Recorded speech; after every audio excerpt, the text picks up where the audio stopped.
second, it became an iconic road car.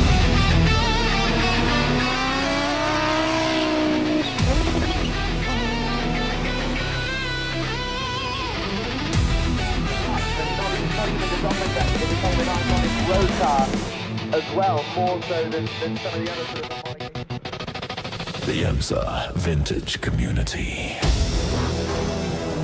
presents the historic GT Team Endurance Masters in cooperation with BTR TV.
Ladies and gentlemen, boys and girls, welcome to the one, the only, welcome to BTR TV, and welcome to, well, a magnificent circuit. Welcome to Spa-Francorchamps. My name is Stephen Koenig. Joining me on the mic and also behind the scenes, we got Patrick Neese, who is going to be giving us some great shows. Spa-Francorchamps, Patrick, a absolute amazing circuit, and round 4 on the calendar. The championship is looking incredibly tight. We've got drivers super excited for the race, and we've seen a couple of mistakes crawling out in practice, but everyone seems to be focusing on really putting the hammer down with these classics.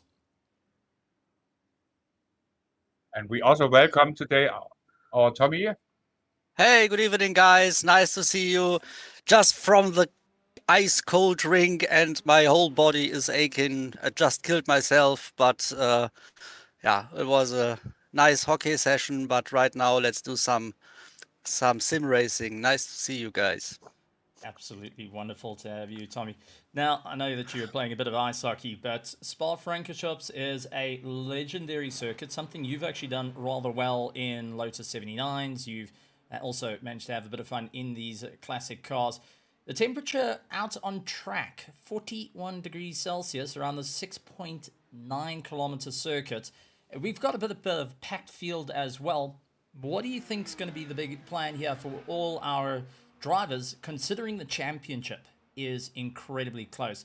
If we take a look at that, well, the Audi GTO being the very first one, we've got CompuGlobal Hyper Magnet SimSport 2 that sits on 61 points, Radicalized Shopping Cart sitting in second on 45 points, and Brian GP sits on 41 points. So that rounds out your top 3. And then you've got Friesen lying in 4th, Abra Vintage Endurance Racing Association in 6th position. Fortunately, Team Hip Together not on the track here tonight, so we'll be dropping down the order. But they are tied for that 6th place. And even if you look over to our Nissan GTP class, well, it's a bit of madness up here. Space Battleship Yamato sits on 70 points. What Apex Racing on 61. Then that's a little bit of a breakup. 3rd place is Toyota Minolta, followed by Northern Winter Racing in 4th place, and Northern Europe Racing holding on to that top 5, and still is tied with points with the Three Stooges Racing. Yeah, it looks like that P5 is and P6 they are all have the same points, and yeah, it's very close racing there. Yeah, It's going to be an interesting one What- with our drivers. Now the moving three on to- Stooges. The Three Stooges today, two Stooges, because the third driver here in the chat is our Russell. Absolutely. And Russell has a broken foot, and he's driving alone today. oh, That's no. why there are only 2 Stooges in the Three Stooges team today. Yeah. Going to be having some fun with that one. Russell having a bit of an exciting time and shifting gears here tonight, that's for certain, as it happened a little bit earlier. Now, top of the qualifying board at the moment, Space Battleship Yamato currently sits with the best lap time of a 201.4. Toronto Racing sits into 2nd place. Pushrod Racing in 3rd. What Apex sits in 4th. And Toyota Minolta holds on to that top 5 at the moment for our Nissan GTP class. We're still yet to see our GTOs make their way around the circuit to set their first lap times on the board. But already, the drivers going and trying to get to grips with the circuit and see what exactly they can do around the legendary Spa. For key factors here, Tommy, what would be the type of setup these drivers will look at for their cars to make sure that they maximize the pace, but also not go and lose too much grip through the corners? I think the key is to keep a clean racing and not to destroy the car, because every stop and at the pits you will lose so much time, and it's very difficult, especially when the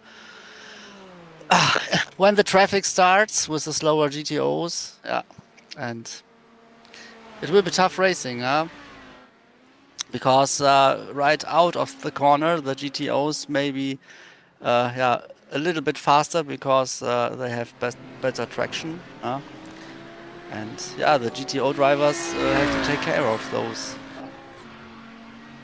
Well, we've seen the championship shift around when the drivers trying to cut through the traffic. It's a little bit too interesting. Well, at the moment though, we've got to talk about Sebastian Stark sitting in first place for the Basi Racing machine in the Audi GTO. The first car from the Audi GTOs to set a time, and in the Tic Tac colours this time out. Currently getting ahead of the pack, Mickey Friesen looking to make a bit of an impact here tonight for the Friesen team, and hoping that he can also put his way to the top. Mickey been having a bit of fun in the vintage scene out on the iRacing side, and also been pushing hard to improve every which way possible. A little further back, we've got Ian Haycox going and chasing down, and a little bit of mounting on the curb. One of the Audis ahead of him, that is the number 14 of Hugh Haycox that Ian's busy chasing down as they already start to pile in the times. It's a 30-minute qualifying session for our drivers, and already we've seen some splendid lap times coming in, such as Nissan GTP sitting on a 201.4 to show the difference in pace. The Solo Warrior currently at the top of Hugh Haycox currently sits with the best lap time of a 217.7. It's quite a difference in pace for each of the drivers.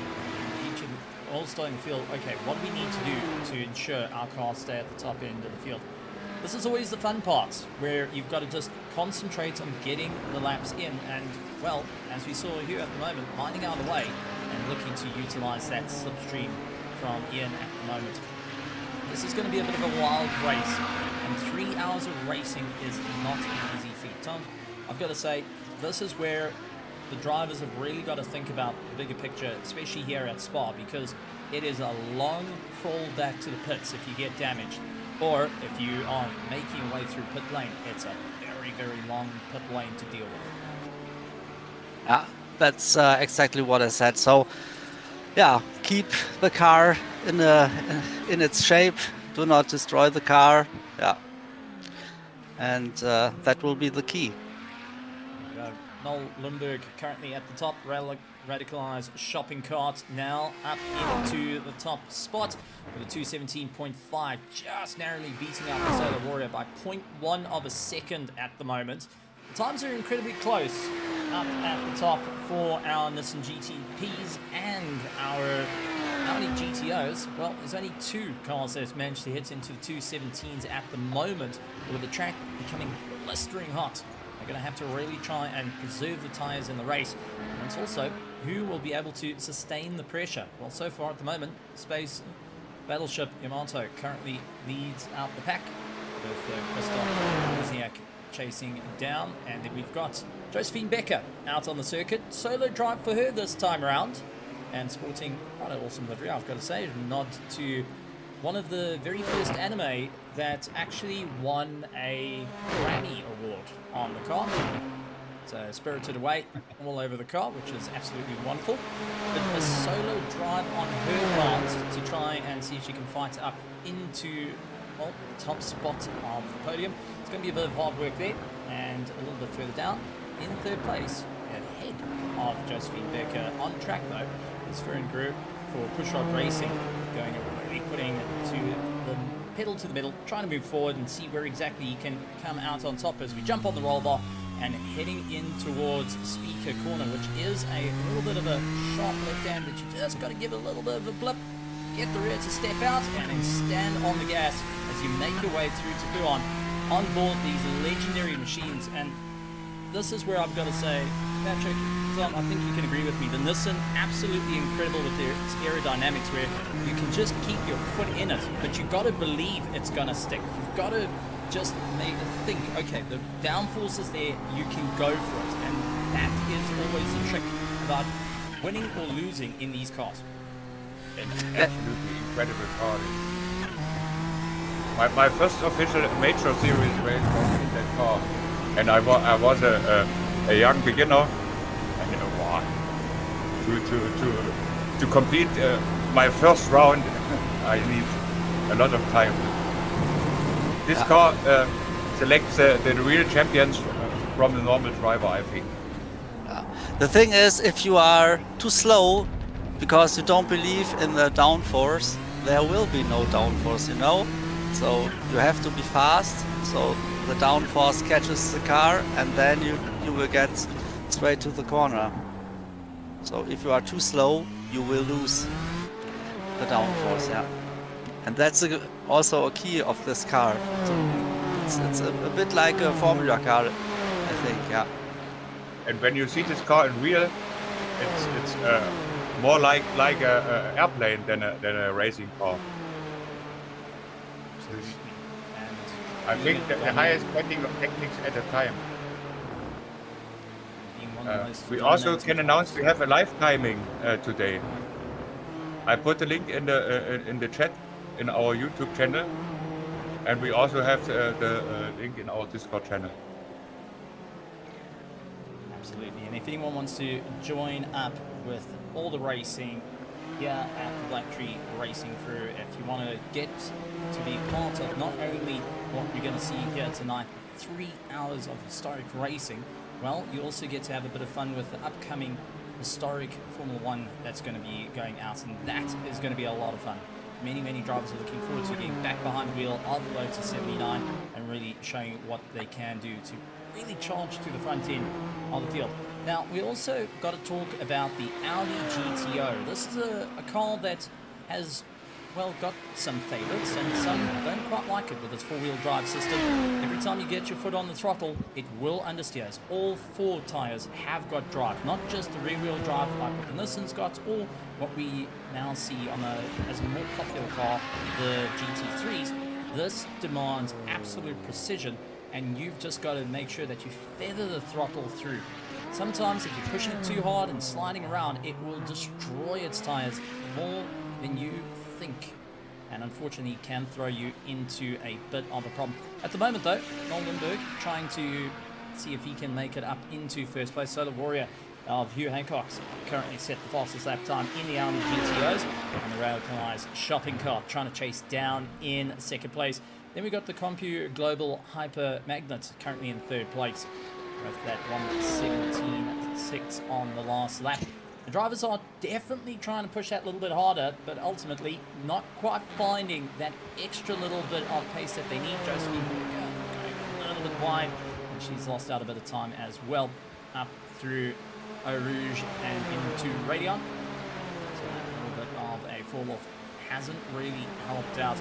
You can see at the bottom of the screen at the moment, Aaron Humphrey, Jack Wells, Sebastian Strike, all not quite finding the pace on the circuit, and will be trying to think what can they do to get that little bit more underneath. And one driver that's happy with his time at the moment, up in the third, fourth, and looks to be down in the fifth sector, Jason Kennedy managing to improve his personal best down to a 2:04.51 as his best. 2:04. Sorry, he actually didn't improve. It was a 2:04.56 on the previous lap.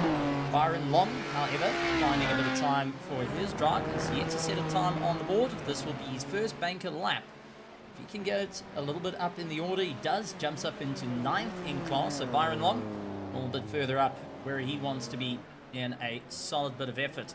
These drivers trying to figure out how they can get critical grid positions.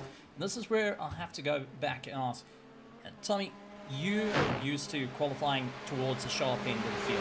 Now with the drivers giving it everything they can, it's an endurance race of 3 hours. You're really going to have to think about how hard you're pushing the cars, if it's going to overheat or not. How critical is it to really go and get this lap time to put you at the sharp end of the field in the qualifying stages, or is it worth just taking a little bit easier and thinking a bit more about the race? I think the starting position on an endurance race is not the importantest thing of all, you know, because the race is long, and yeah, sometimes it's if you remember the 24-hour race at Spa in real life, I think the last car wins the race, isn't it? Am I right? I think it was a Porsche car that qualified last, and this last car wins the race. I think you're actually quite right on that one. So it's all about just keeping it all together and seeing what the drivers can do. But also with heel and toe. Most of the drivers running manual transmission instead of the sequentials on their steering. Running the manual side, you've got to make sure that you clutch properly and get yourself going. Otherwise, that's also going to land up at a problem. You can find a false neutral. You can land up straining the motor, the gearbox, and causing a bit of a problem for yourself. But at the moment, all the drivers seem to be pretty happy with their times. Still pushing a little bit more.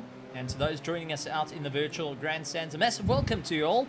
Welcome to the absolute amazing historic GT Team Endurance Masters. And we're right here at the beautiful circuit of Spa-Francorchamps. Drivers are looking forward to making a solid bit of work here. It's going to be a 3-hour race that they'll have to contend with.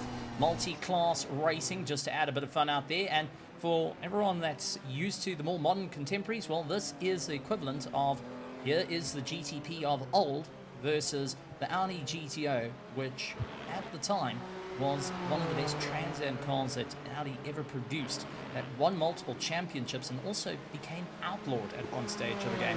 That is an incredible car, and will go and give the GT3s a little bit of run for their money. Even though it's a bit out of its time period here on the iRacing service, it still goes and puts in a phenomenal stuff. Now, we've got Kleber, who's currently out on track, and he's trying to get a time on the board to get out of the 11th position at the moment for Northern Winter Racing Blue. Does come across the line with a 2:05.5 on the last lap. His personal best, but not quite what he needs to do to get ahead of Jason Kennedy for the noobs on track, who currently holds on to that top 10 with a 2:04.5 as his personal best.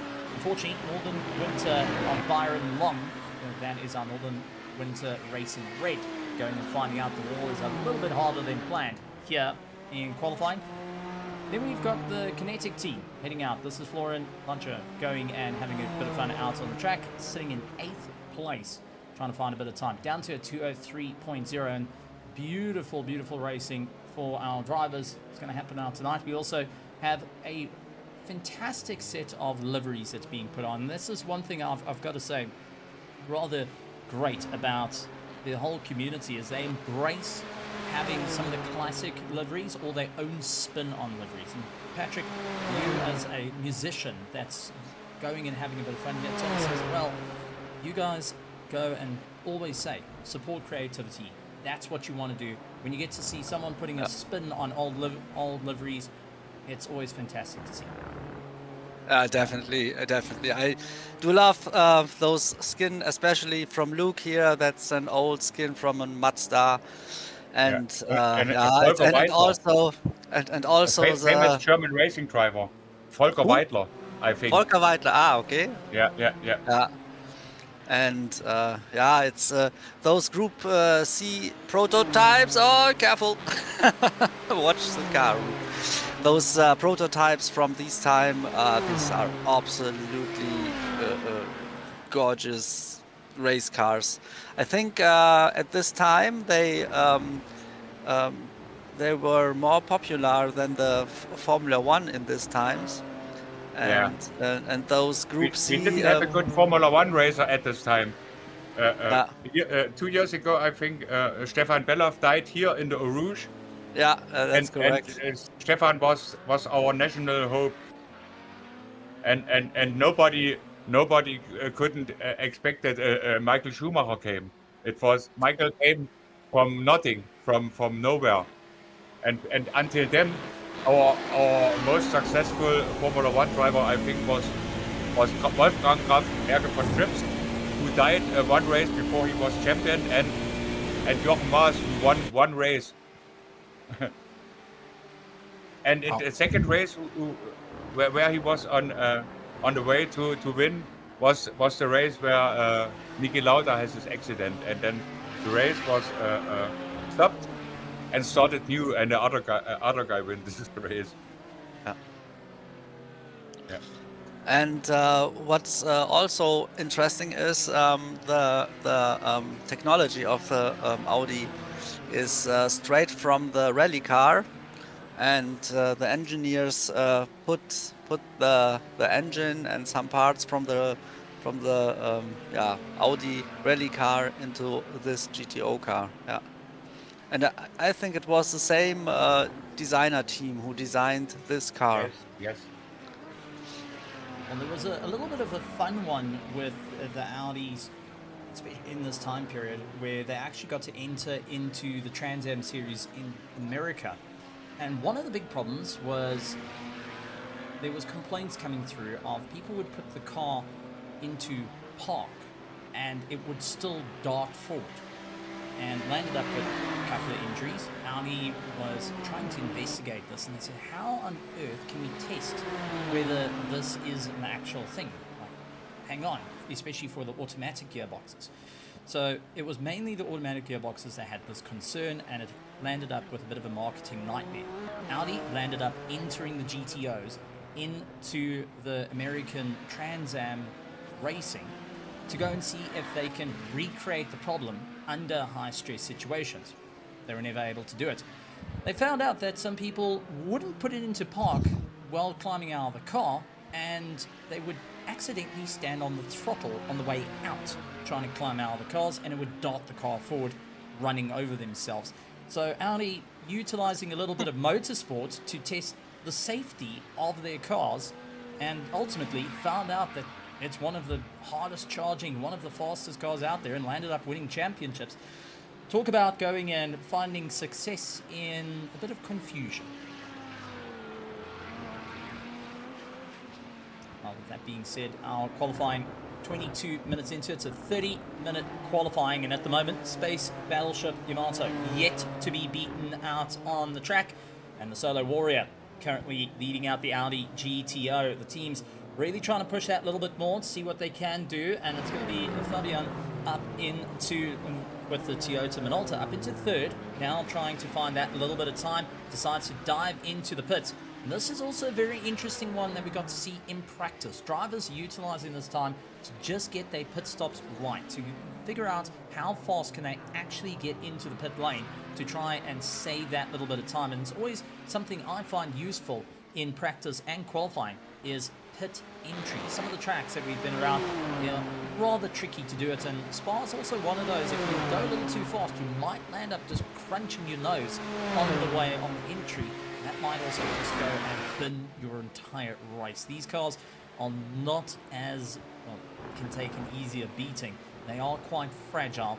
The aluminium tubs of our Nissan GTPs with fiberglass noses do make things a little bit more interesting, and if you ding that little bit of aero on the car, especially here on the iRacing, it does make life interesting to try and drive around. It suddenly goes from sticking like nothing to you trying to move a brick up against the road. That's never an easy one to go and face out on the circuit. So everyone trying their best, and also trying to see where they can one-up one another. It's going to be an absolutely great one. And if you're just joining us, massive welcome to everyone to the BTR TV. Welcome to Spa Francorchamps, where we're going to have a 3-hour race for our historics. It's going to be the Nissan GTP versus the Audi 90 GTO. They're going to be slugging it out over 3 hours, and so far this season we have seen some huge upsets out on the track, and the championships in both classes incredibly tight tonight. Well, with 21 cars around Spa, multi-class racing is never the easiest to have, and already see Noel Lindbergh going and taking the track and more at this stage of the game. Decided since he's paid for everything, he's going to use everything. Russell Hamilton out on the track for the Breaking Bad foot. Well, he's got a hero. Yep, our hero of the day for this one. And okay, Russell, we show you on camera just once. We talk about our hero, and he bins it in the wall. Oh man. Oh no.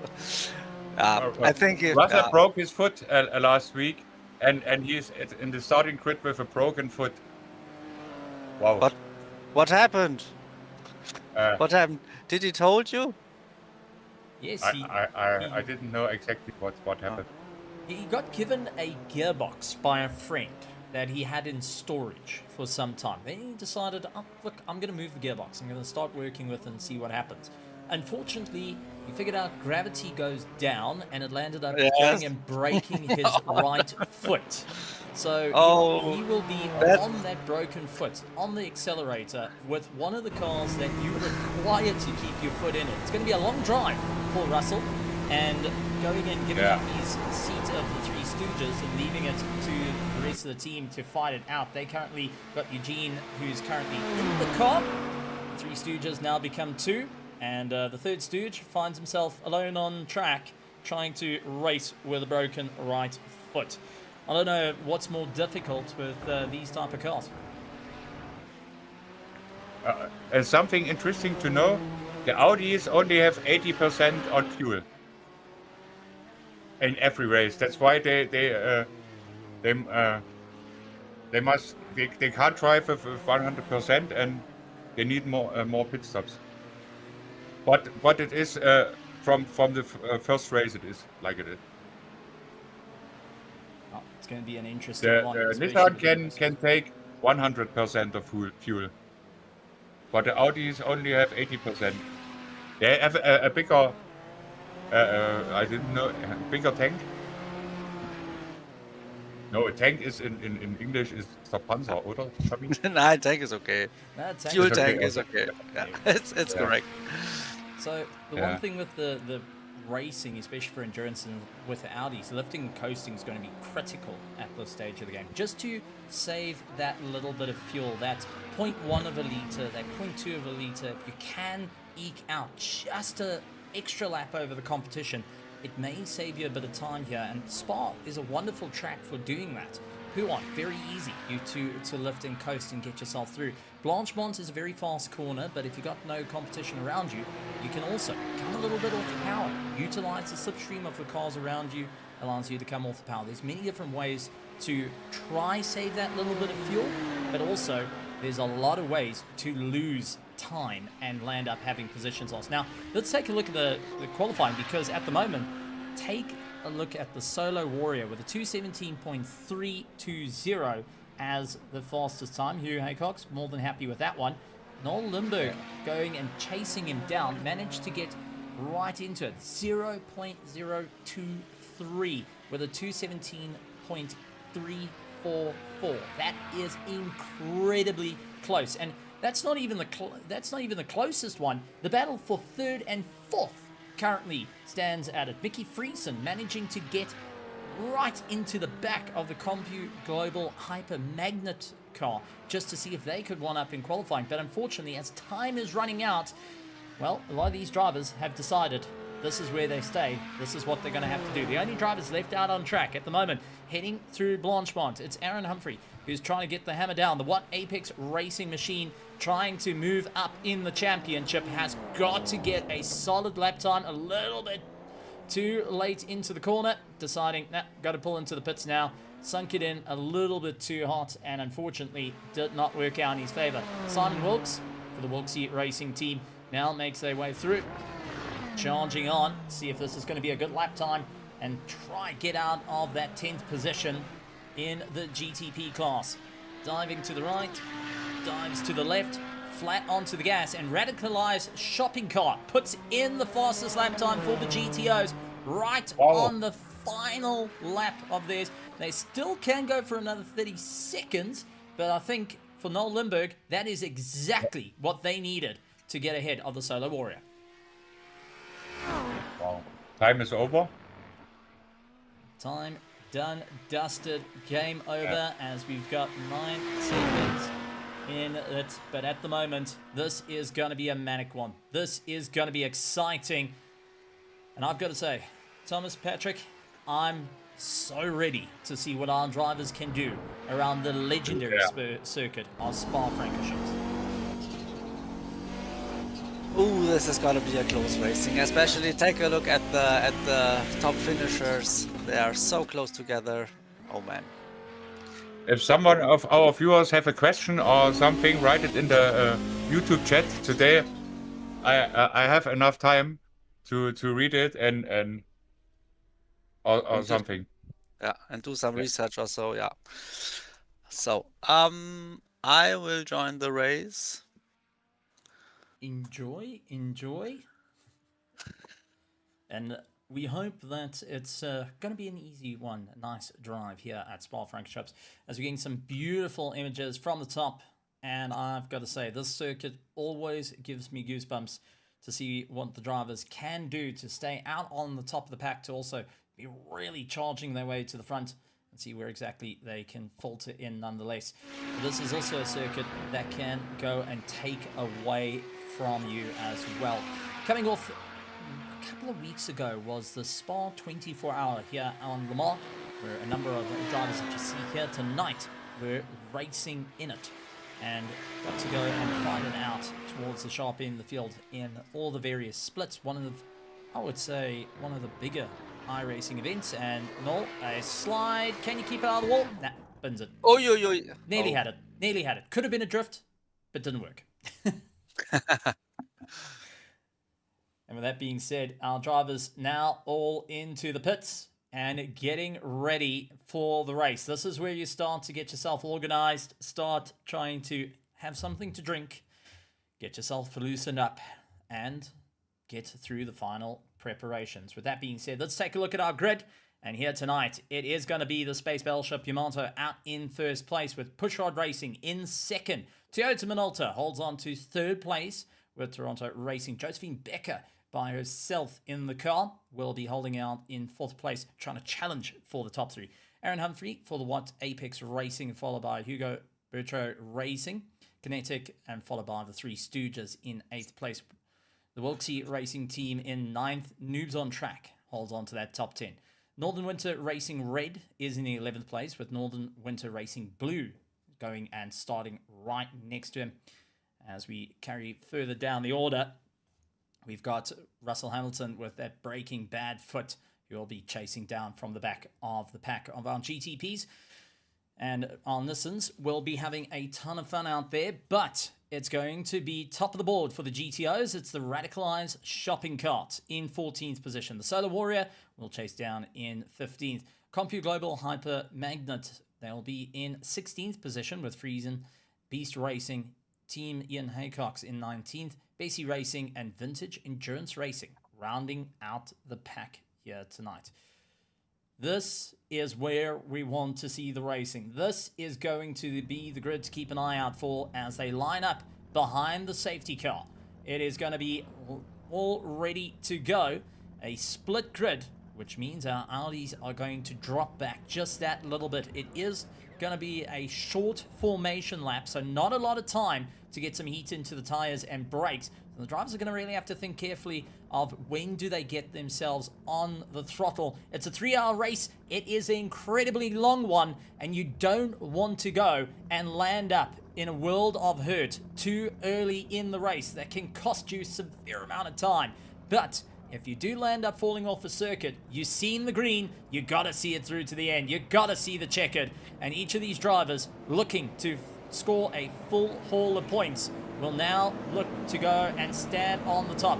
It's going to be Christoph, who's all the way out from Poland, who will start out in the Nissans at the sharp end of the field. Pushrod Racing right next to them is going to be the likes of Fearon, who will be chasing down. So, as our drivers making their way around into the bus stop, you can see how Nissans have opened up to the GTOs. The Audi of Radicalized Shopping Cart, Noel Limburg behind, will be slowing the grid up, allowing everyone to just get away and charge through as our safety car pulls into the pits.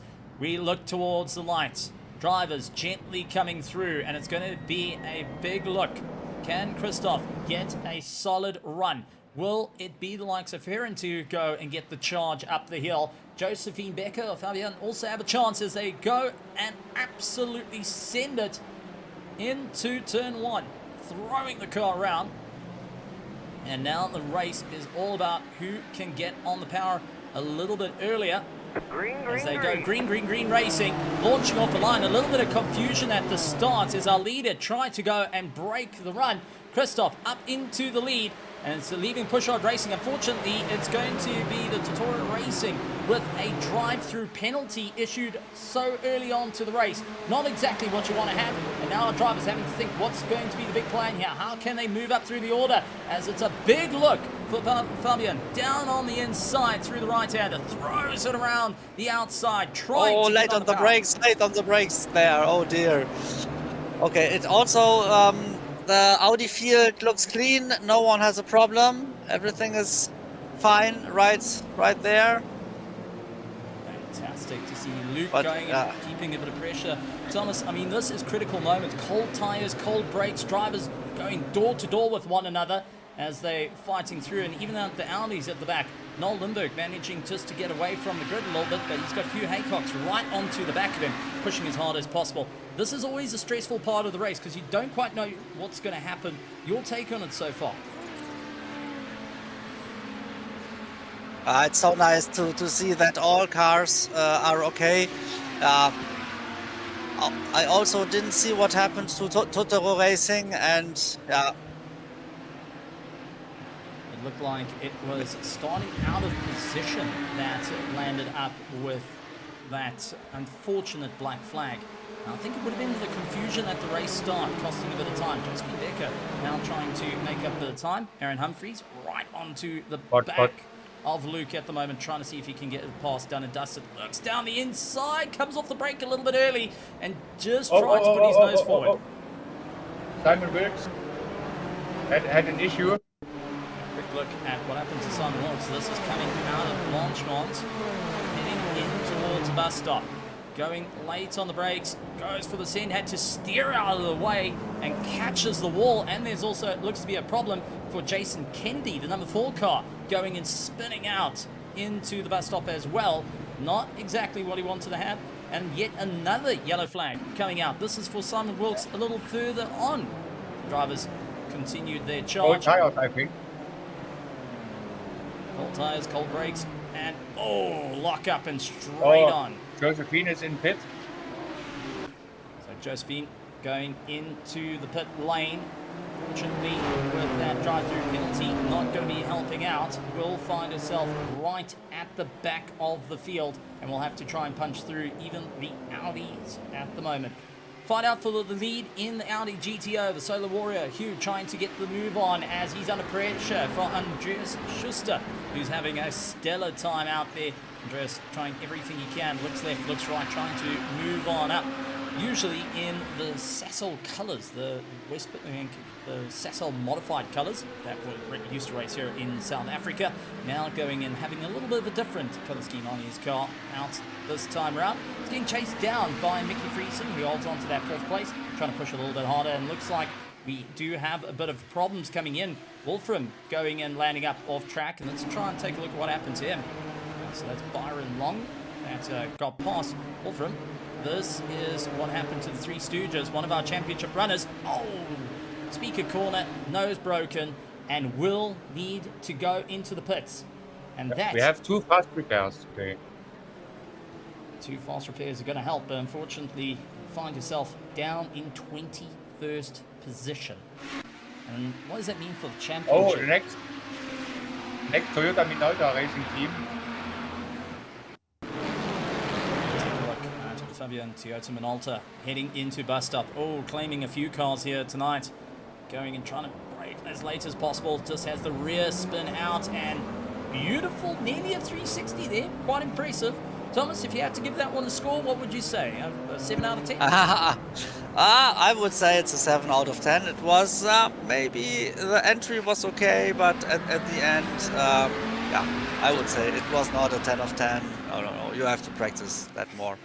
But I've just taken a look at Josephine's start, and it looks like that she didn't realize that the start-finish line is after the hairpin, you know. So she did overtake, and before the start-finish line, in the modern version, you have the start-finish line right after the last chicane, you know. And here on this one, the start-finish line is after the hairpin. and she was overtaking the guy in front of her. Yeah, and that's the reason I think she got a black flag. Quite unfortunate to get it so early on in the race, but not completely out of the running, as she's managed to get ahead of Wolfram, who needed to tow back to pits to get a repair. Simon Wilkes also in pit lane getting some work done on the car.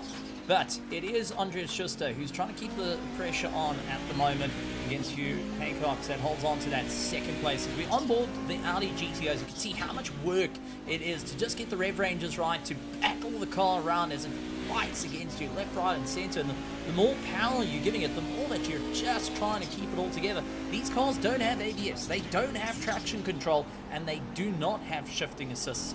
This is all old school racing and will really test your mettle for 3 hours of racing. This is always a tough one to do. But we've already getting another report. Byron Long landing up in a bit of a problem. Let's quickly take a look at what happened to Byron Long. Northern Winter Racing Red, well, was doing all well. Unfortunately, it seems like bus stop yet again, claiming another Jeep and one of our Nissans.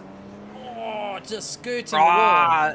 It looks like that the brake balance is too much at the rear, and as you can see, if you lock up the rear tires, yeah, it looks like this.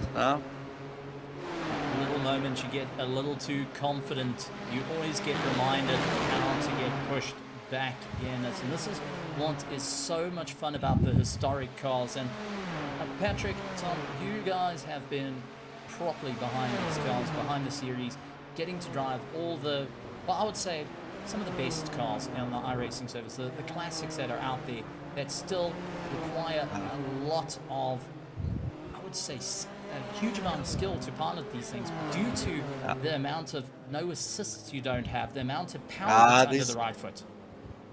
These cars are called analog race cars, and yeah, it is what it is.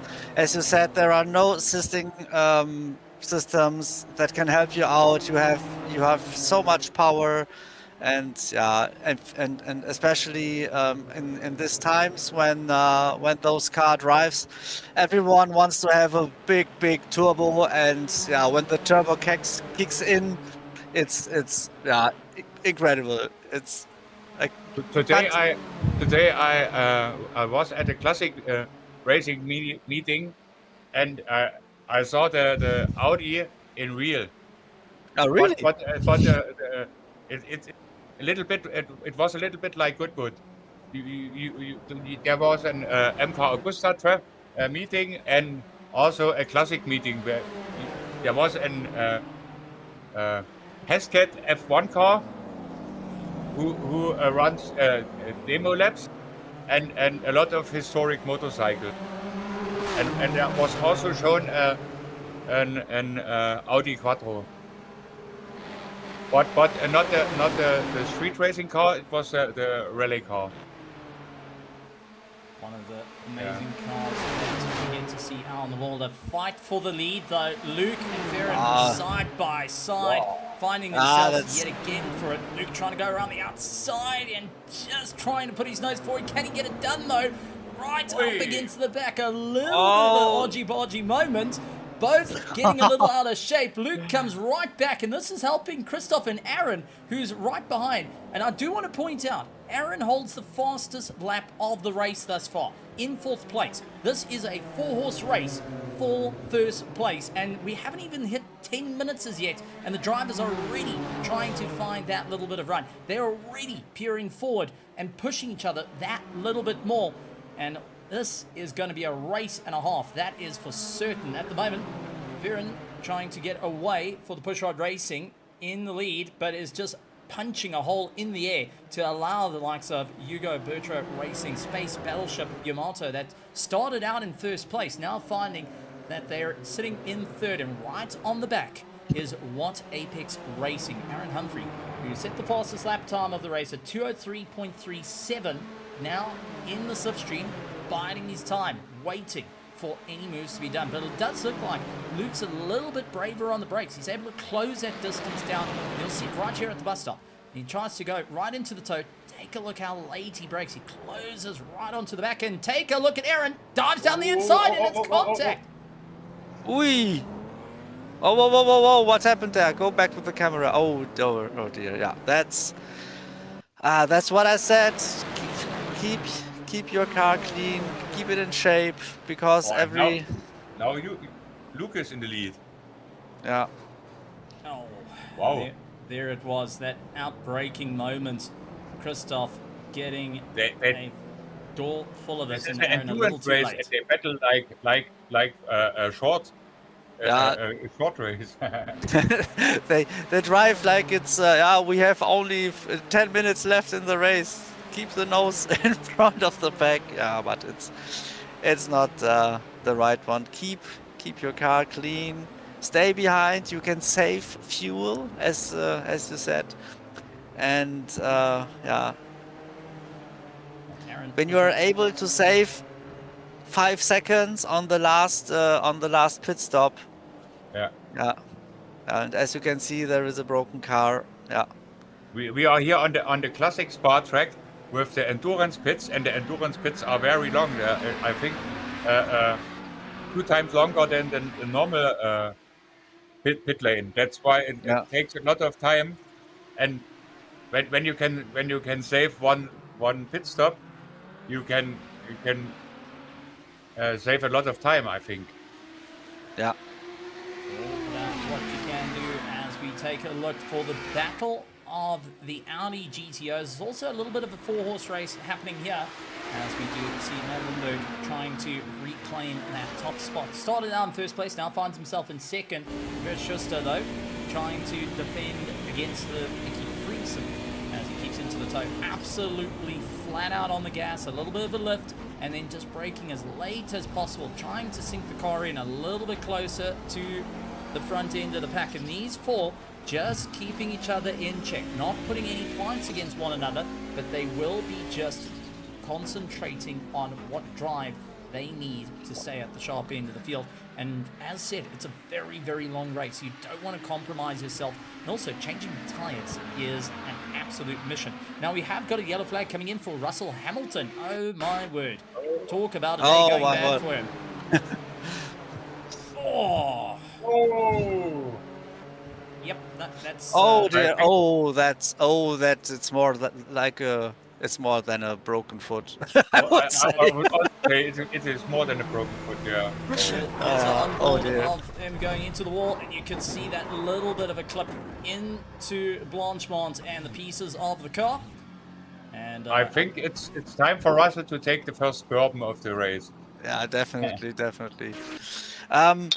But as we just saw, is that the Audi drivers, I think they are more patient. They are driving together. They do not try to overtake. They try to, to stay behind the guy in front of him. And I would say, if the race is only 30 minutes to go, then they will push as hard as they can. Right now they are just stay together, try to save fuel, not touch another car, and yeah.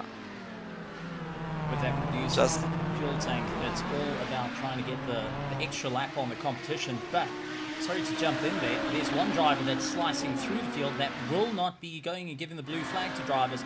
Josephine Becker will be starting to catch up to Ian Haycock's Mickey Friesen and our top front runners of the Audi GTO. She's got to try and clear past this battle. And this is a four-car battle, and right behind there you can see Ian in the bright green, just trying to catch up, make his time. But Josephine Becker closing up at a rate of knots will have to try and navigate around this battle. And this is always the trickiest part, because you don't want to interfere too much, but you can also land up in a world of trouble. And we've got word that Russell Hamilton has left pit lane, so he's going to be back out on track after taking his fast repair. And I do think feeling a little bit grumpy after that knock. Big slide coming out for Andreas Schuster, trying to keep onto Noel Lindbergh, really trying to get on the power early on. Mickey Friesen, the box of neutrals covers, trying to keep going. Not having the easiest time, and you can just hear that Nissan coming as quick as ever to try and catch up. Josephine Becker will need to try and see what she can do, and I don't think it's going to be the easiest to get past these two. The Solo Warrior and for the radicalized shopping cart, it's going to be a fight between them, and having a Nissan getting through the corners, not going to be the easiest, so she's going to have to be quite patient to get past the front runners here. Okay, right now she finds a good way to pass all the cars, and I think the battle between the leadership Audis will be going until the end. When you watch the first races, the leadership group battled until the end. Last race, only an issue from Noel Lundeberg stops his fight for the victory. And in the when you watch the first race at Daytona, they had a little bit a different pit stop strategy, but in the end, 4 or 5 cars battling for the victory at the end. It also looks like that Luke Rasputic just catches the Audis, because he just overtake Sebastian Starke and Jan Stefan. Yeah. Try and bring himself back into it, and you can see the fights going on ahead. Sebastian a little bit late onto the brakes, trying to keep up, but our leaders now going and carving through the field, and this is where it gets a bit hairy. Yeah, it looks like that Luke was very late on brakes on the hairpin, so he lost his first position, but right now he catches his back. Yeah. Luke makes no compromises. We know him from our F1 series. He's a former racing driver, and he has real racing skills in his blood. But a cool young guy. He must finish his career, because racing in Germany, you can't pay for that. It's very expensive. Yeah.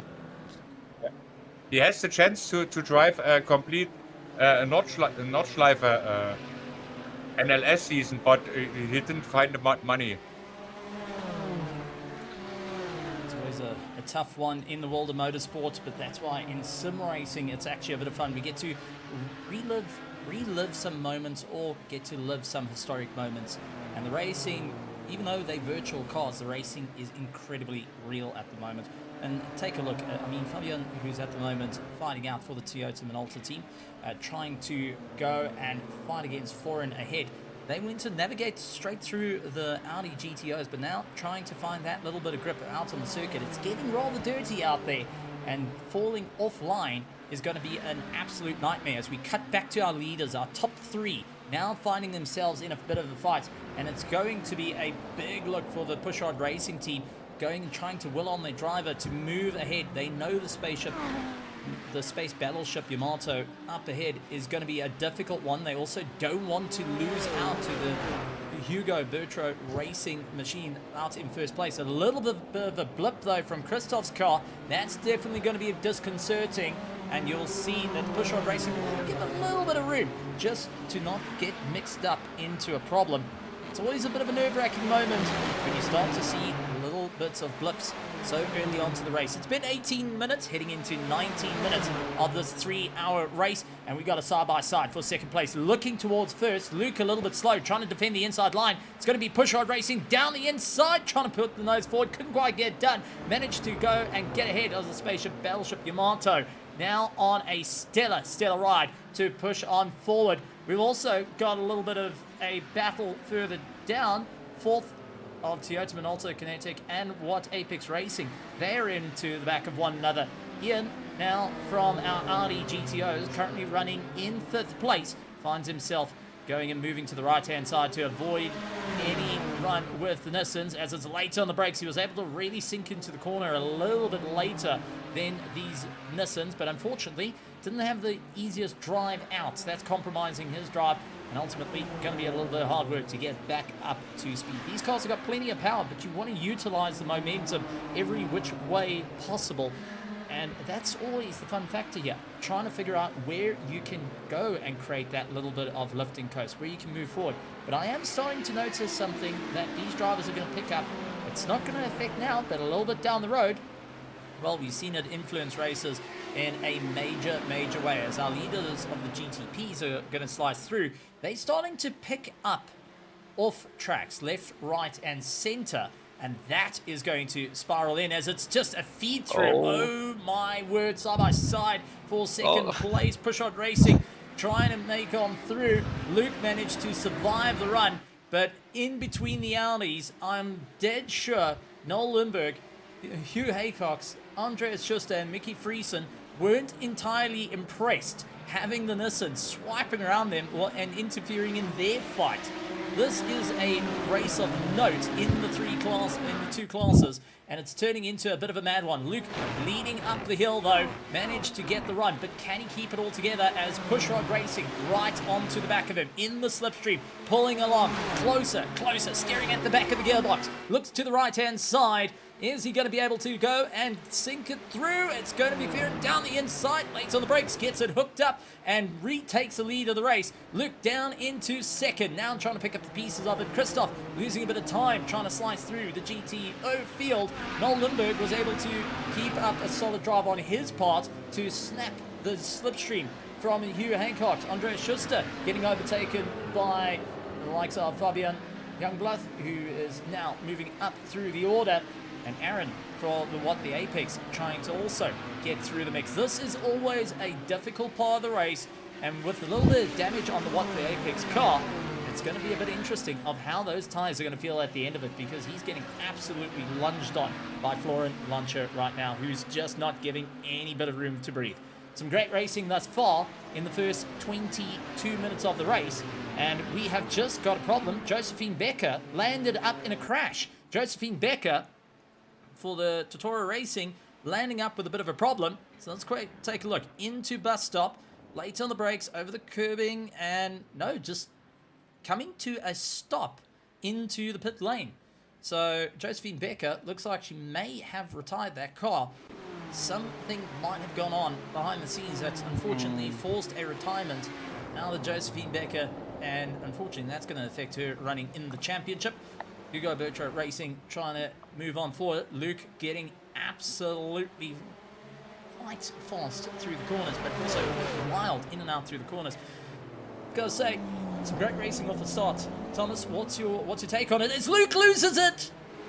Oh no! Oh shit! I just want to say, take a look at those drivers, because it's so nice to watch that everyone is taking care of the other guys and be respectful with the slower Audis.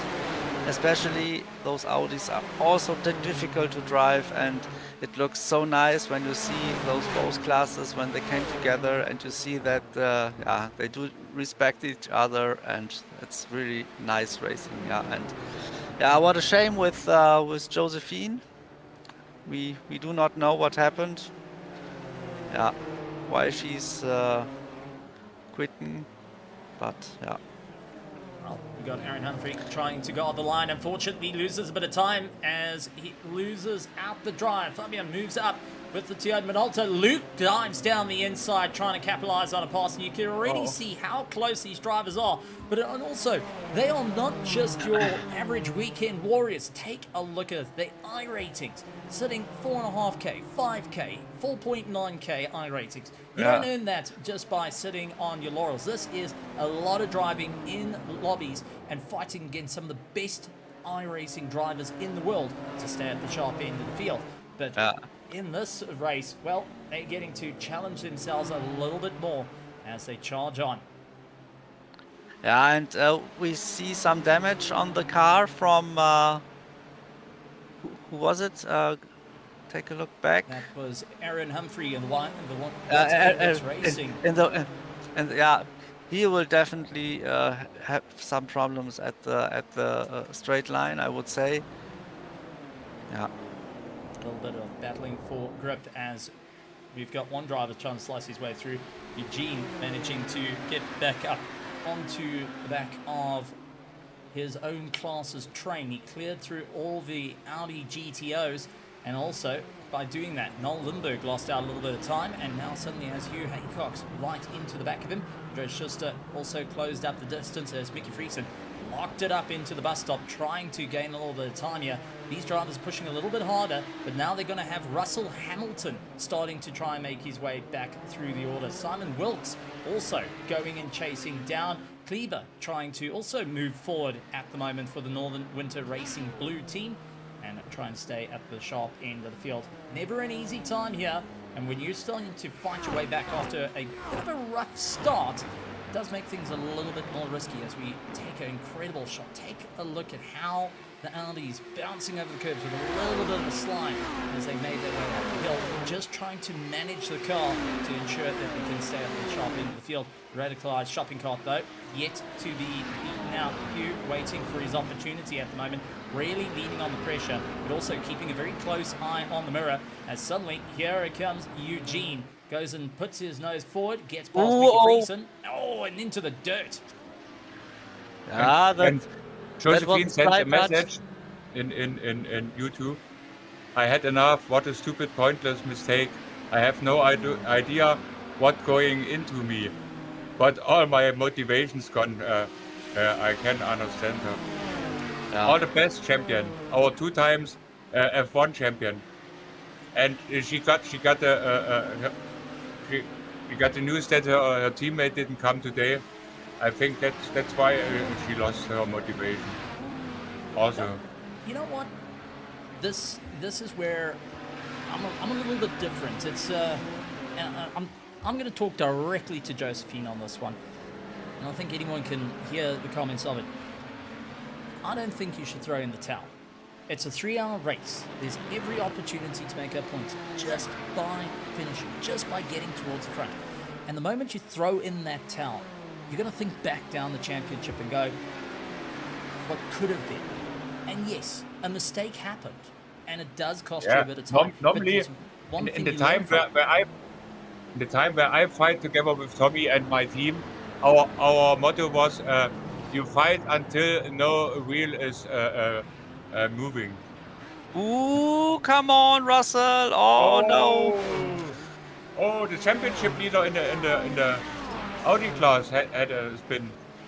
Andreas Yes, Schlosser from the team with the complicated name. Okay, yes, but it looks like that.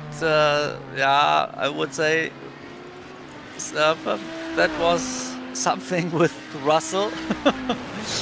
They came together. I just tried to take a look at the incident. We will pull up the replay now and take a look at what exactly happened for that contact heading into the bus stop. But take a look. So Andreas Schuster getting pincered between 3 different cars. Russell puts his nose forward, locked it up into the side of Schuster. Mickey Friesen was able to slow down the car just enough not to run into the back. And a beautiful drift. Sorrel van der Merwe would be incredibly proud of that one. And Yeah, that's 8 of 10, I would say, but I think Lost a lot of that time. yeah. So, going back to while I'm on, is Josephine, you've seen the green. You got to see the check. You got to see it through to the end. You got to try and power your way through, because every time you fall off the horse, you got to get back on. Otherwise, you're going to spend that one day that you miss out being back on the horse. And I do highly recommend it. And we've known Josephine Becker as a never give up driver. She's gotten fought out in the Lotus 49s in the officials for the championship. She's fought out in the Lotus 79s officials. She's fought out here, right, in the beautiful Black Tree race crew in the historic F1s in the Lotus 79 for the championship and managed to get through the field, even when luck wasn't on the side. And I don't think tonight, by throwing in the towel, is the right idea. I think this is the time that you take a breath, you get back out there. Everyone wants to see everyone come across the line, and every single driver out there, and I know everyone out in the virtual grandstands right now will be cheering on, wanting to see the cars, getting back out on the track, getting to see a fight down till every which way possible, because it's motorsport. You never know what's going to happen. You never know where opportunity is going to come through. But the only thing you can know is if the opportunity's there, you've got to be in it to go for it, not sitting on the sideline. So, Josephine, this is a challenge from South Africa directly to you.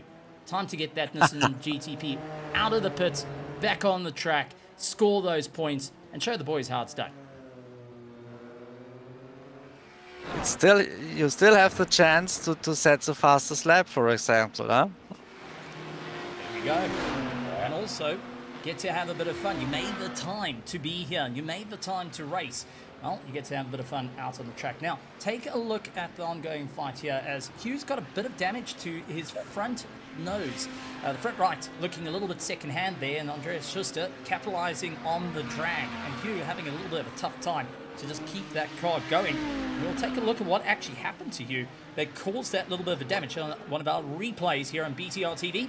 And it was coming out of the corner a little bit unsteady, getting a lot of slide, and Russell Hamilton catching the rear yet again, locked it up.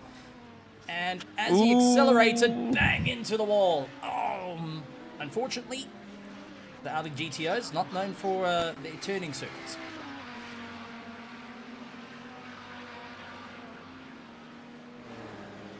Bit of a rough one there and a bit of damage.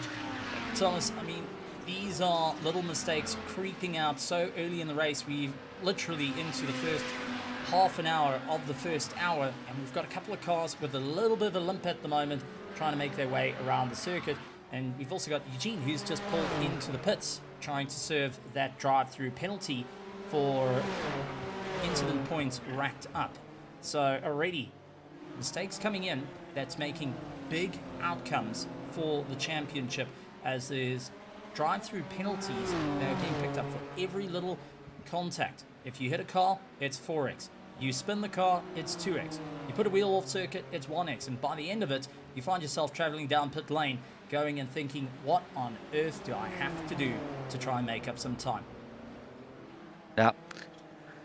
Yeah, just take a look at Russell. Yeah, what should I say? I think it's Russell is not the a competitive driver, but we still love him, and you have to take care about slower drivers, because in our series we have also fast and also slow drivers, and sometimes shit happens. Well, but I think Russell is the guy with the most fun in our races.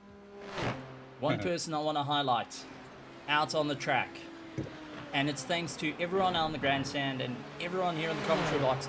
Josephine Becker back out on track. That's what we want to see. You go, girl! Woo! Yes! That's what we want to see. Thank you. I'm impressed.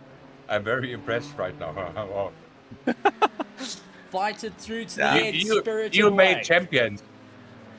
Champions made in the fire. And you also made champions with your words. It's all down to the drivers. I know Josephine has a lot of fans out there. Yeah. Well, a beautiful, beautiful sight to see. She's got a little bit of hard work on her side, but still lots of time to go out there. Already a black flag for Ian Haycox. Unfortunately, he's got a drive-through penalty. Another crash coming in, or mistake coming in for Byron Long, going and having a little bit of a moment. And this, it's into bus stop. Once again, late on the brakes, and unfortunately the car snapping around. Gets a little out of shape, but not too bad. But nearly having our... But I think the tires are gone. Oh yeah, no, those are absolutely cooked. Those are... It looks like that his brake balance is too far at the end, or backwards. I don't know how to say, but if you lock up the rear tires, you can't hold the car. Yeah. Last week, Jack Wells, one of the guys who built the series with me, told me that some drivers left the series because it's much more difficult to drive the cars since the last iRacing update. He told me it's much more difficult to handle the tires, and that's why some drivers didn't drive anymore this series. Well, you've got I to didn't handle- know it, but because I did not drive the cars. you But gotta handle- Jack is one of the pro drivers, and I think he has. You know what he said? What did he say? He said it's right after the last iRacing update. It's much more difficult to drive both of these cars in this series because it's much more difficult to handle the tires Well, it's and to always- keep the car on track. Maybe they overheat. I think they updated the tires in the series. The tire model, yeah, maybe those tires get more hot than in the last seasons, yeah. And maybe there are some unexpected behaviors with the tires. Which comes back to the main critical thing about endurance racing, figuring out how to manage fuel and tires to stay on the sharp run. For those that are quite aggressive on the attack, always end up moving right up the field very quickly, but they're not able to sustain that for a long period of time. And that's where it comes in as a little bit of a tricky situation. For those that have hurt their tires so early on, I mean, Patrick, Thomas, we know that pit stops take a fair amount of time, especially on these cars, because they don't have the sentiment to go and just sort themselves out and, well, not on the air jacks and go. These cars take a little bit more time to get the wheels off, and at the moment, big one coming in, Hugh Haycock's into the pits to try and get himself sorted out. So we're already seeing an interesting pit stop from the top 5 of our Audi GTOs, now putting themselves back into it. Jack Wells, unfortunately, looks like he's gone out of the race. The Beast Racing going and retiring their car for some reason. I'm not quite sure why, but we really hope they can get that back on track. It's Incident! one of the founder of our series Ferran S. who Grau. retired the car. Oh, Yeah.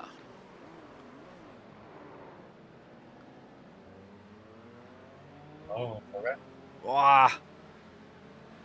A little bit of a spin, stuck in no man's land, and going back into the pits, getting towed back. That's not going to be exactly what they wanted to have, and unfortunately for Ferran, that is going to be a race getting into a little bit of a difficult situation at the moment. But at this stage of the game, we've seen quite a few movers and shakers up the board, but already pit stops coming into play as our Audis are getting themselves sorted out and getting ready back out on the track. We also got yellow flag for Byron Long, running into yet another problem. Luck not on his side here tonight. It's been Yeah. When the turbo kicks in, yeah, and also those flicks, I think they you will get so much heat in those tires when you flip the car, yeah. Oh, I think the next car is retiring. Ferran S. Grau. I see here manual disconnected. Oh no. That does promote up the Breaking Bad foot himself. Russell Hamilton up into 9th. Not what we wanted to see, unfortunately, for the team.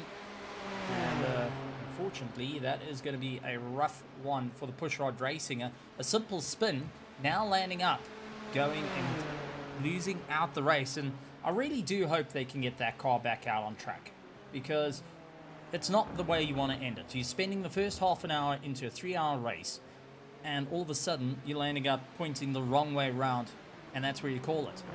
No. You've got to see it through to the end. You've got to push forward, especially for Pushrod Racing that is up in the championship. This is an opportunity to really go for it. That little bit of time, that little bit of effort that you've gone and put in at the start, well, you've got to make it up somehow. Normally in an endurance race, you fight until the last lap. Everything can happen. You see it in at Le Mans. I didn't know exactly how many years ago the Toyota on the way to his victory in the last lap he stopped. I think it was Kobayashi with a little issue on the car. But you must cross the finish line if you want to have the victory. That's why this was so crazy. And you have right. You must fight until the last lap. We have 2 fast repairs here, so it's no problem when you have an issue. And every lap is a lap practice for a race driver. Never know what's gonna happen and where you may pick up a bit of time. The Bessie Racing Machine right onto the back of the Vintage Endurance Racing, out there in the Golf colours, getting chased down by a Tic Tac and probably a Toe. And oh no, we have got another yellow flag. Eugene running into a bit of a problem, and not what the Three Stooges Racing wanted to have. They already had a drive through, and now a critical mistake coming in, and once again, bus stop looks like it's going to be the target, snapping around. And unfortunately, losing out a bit of time. Josephine comes through without too much of an issue. And Three Stooges whips around one more time, trying to get that car. A little bit of frustration of, got to get the car going as fast as possible. Russell Hamilton then landed up with a bit of a problem trying to navigate his way through the field. And I think lit up the tyres. Yep, there we go. Alex Coombe, and spiked it in the wall. Suddenly got a little bit of grip underneath it. Not exactly how he wanted it to go.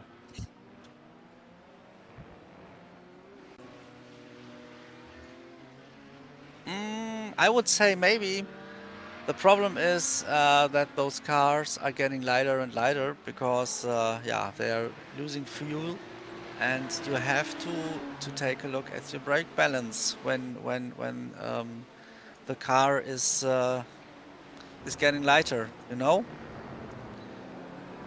I have to agree on that one. The little adjustments that you start to do makes the racing all so important. Aaron Humphrey chasing on to Luke Rusbeck at the moment as they fight on for third place in the Nissan GTP class, managing to clear down, get past Noel Lindbergh, who was in the black Audi that they clear past, got on the gas and now charging through. But take a look, despite the problem that both our drivers, Luke and Aaron, have suffered during the race, they're starting to make up some time to our second place driver, Fabian, who's just ahead in the Toyota Minolta colours, at least not too far away from the Japanese manufacturing plant being Nissan and Toyota. But it's also going to be an interesting one to see whether Mazda can join the party with the likes of Luke at the moment. This is where the critical stages come in. With the Wilkesy Racing team unfortunately getting a black flag and a slowdown, having to serve a slowdown, will now have to serve a drive-through on his way through to the pits. Not exactly how they wanted the race to go. Simon Wilkes will be scratching his head on that one, just putting a wheel wrong.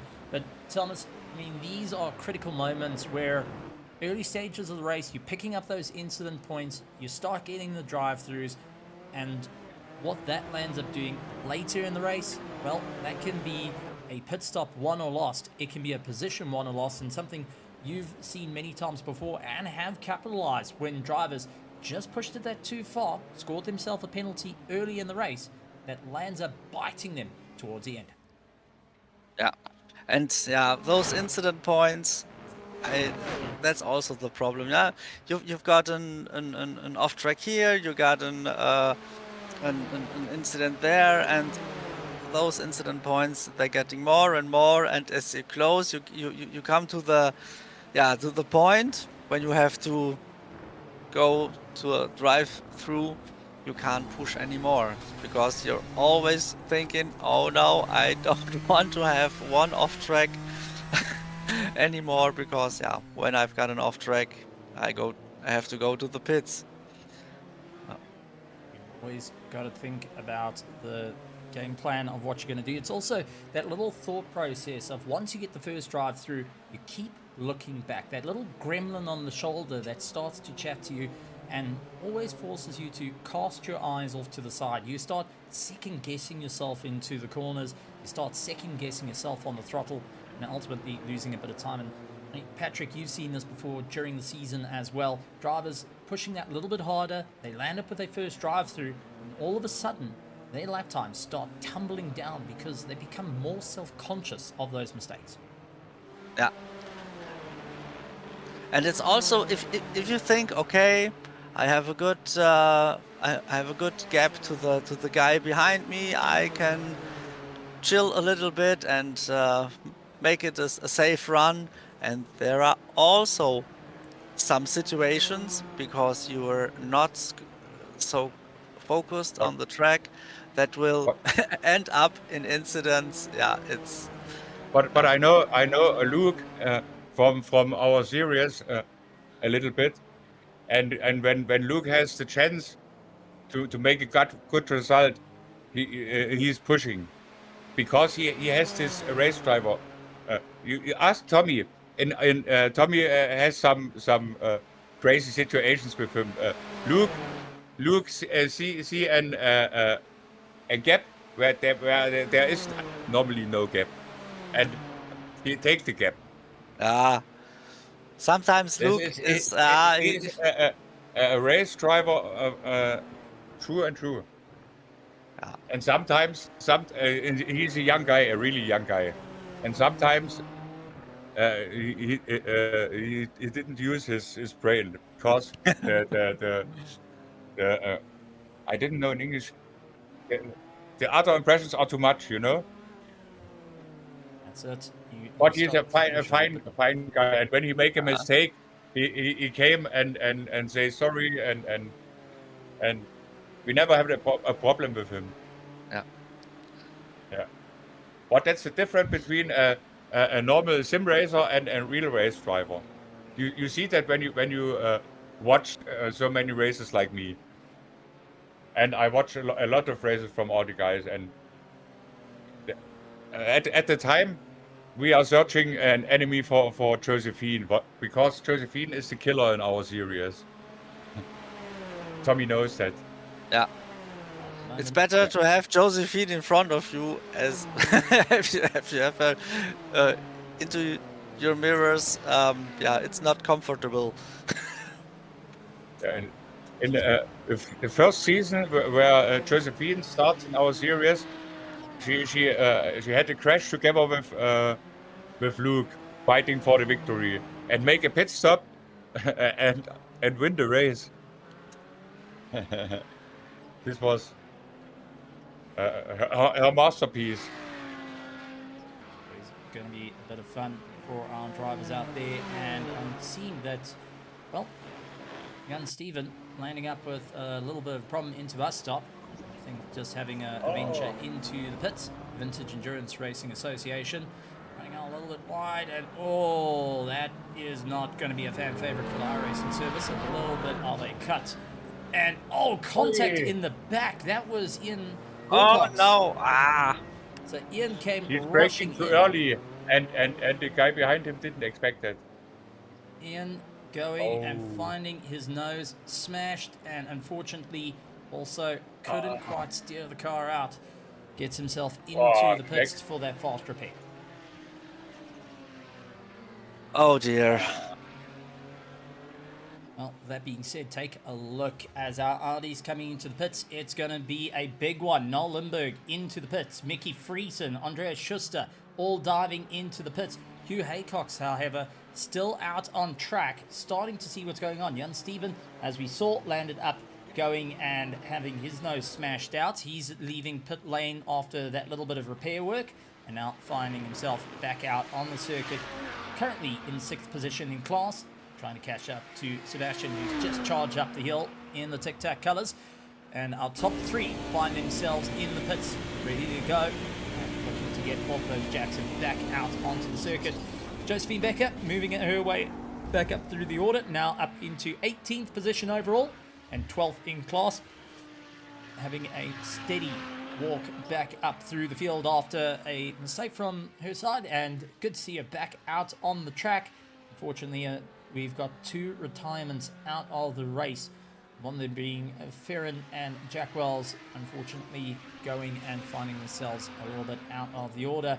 and watching from the sidelines. We do hope those cars can return back to the circuit for some racing. But now with the critical pit stops going and getting sorted out, Noel Lindbergh coming out for the radicalized shopping cart down the pit lane, finds himself into the lead yet again, and now charges back up the hill as we do see Mickey Friesen now coming out of the pits as well. He's getting chased down by Andreas Schuster as they come charging up the hill. And Mickey Friesen having to catch the rear a little bit there, trying to get the power on a little too early. Tires are a bit chilly, belly is full of fuel, and now it's trying to just get yourself back up to speed. These are critical moments in the race once the pit stops are done and dusted, and who can move forward as Russell Hamilton under a bit of problems. Goes out wide and immediately gets swallowed up. Eugene did not go and say, hey buddy, I'm going to make it an easy pass. I'm going to utilize every bit of that slipstream on the way through, and got a little bit of a close running. Side by side, Byron Long fighting down against Aaron Humphrey. The two of them now side by through Blanchmont, and very, very brave to get it done. Both utilizing the ground effects of the car to try and stick it to the track. It's late on the brakes into the bus stop, trying to get all hooked up. And there's Josephine Becker. She's a couple of laps down, but has got an opportunity to move up through the order. And, well, we've got to also point out a very known fact here. And, Tommy, I know that this is a big point of contention for a lot of drivers. The blue flag coming out. The blue flag meaning that you don't put up too much of a fight, you don't put up a fight against the faster car trying to overtake you, or you need to just try and make it a little bit easier for them to pass. But the main thing to do is to keep a predictable driving line. Don't try and weave and cut and dodge and nose off, it'll create a bigger accident. Keep a predictable racing line, make an easy way past. And Josephine Becker at the moment going and just keeping a solid drive, knowing she's not in the fight at the moment, just keeping on the back of Byron Long and trying to catch up to Aaron Humphrey. Byron Long and Josephine Becker, long-term rivals in the world of single-seaters, now find themselves nose to tail. And this is actually going to help out as she gets to get towed along, save a bit of fuel, and also get a bit of an easy drive out on the circuit. You can see flat onto the gas, looking to get right underneath that rear wing, but also backing off. Byron Long, not putting up too much of a fight, as he knows there's not too much of a problem. And out on the top of the pile, the spaceship battleship Yamato, Christoph Elizniak, currently hold on to the lead as our second, third, fourth, and fifth drivers have all dived into the pit lane. Toyota Minolta, Hugo Boutro Racing, Kinetic, and Noobs on Track all find themselves in pit lane, getting some work done to the cars, and we'll be heading out on the track. And Aaron Humphrey just trying to push as hard as he can to close the distance at this stage of the game. Gotta say, Thomas, this is some great racing out here, and we're getting to see drivers really push it to the limit, trying to find a little bit of time. Josephine Becker getting an easy path. Byron Long going and opening up the door, allowing her to get out and pull him along for a little bit into this race. It's a good idea to have Josephine in front of you because, especially as the slower driver, you can. Okay, Byron just wanted to go to the pits, but as a slower driver, you can take a look when she's braking, when what's the line she's driving, and you can still learn from her. It's very incredible. When Josephine sitting in the car, she's like a beast. Yeah. Yes, and here in sim racing, it's not the power you need. I think it's more the feeling. And when she drives the car, it's incredible. And she's more a hard guy than all the others. Yeah. And she makes no compromises. Also, outside the car, she's beautiful. Tommy said, "Don't mess with the cuties." Don't mess with the cuties. What I just want to say about those blue flags, those blue flags, if you see a full blue flag, then is a command for the car. Hey, there is a faster car, let him by. But here in iRacing, we have the blue flag with I think yellow cross or so, and it's just an information for the Audis in this one. Okay, there is a faster car, and you need to stay on the line and race as you always race. and the faster car from behind needs to find a safe way to pass this lower class. And yeah, it's always a good idea if you are in a slower car to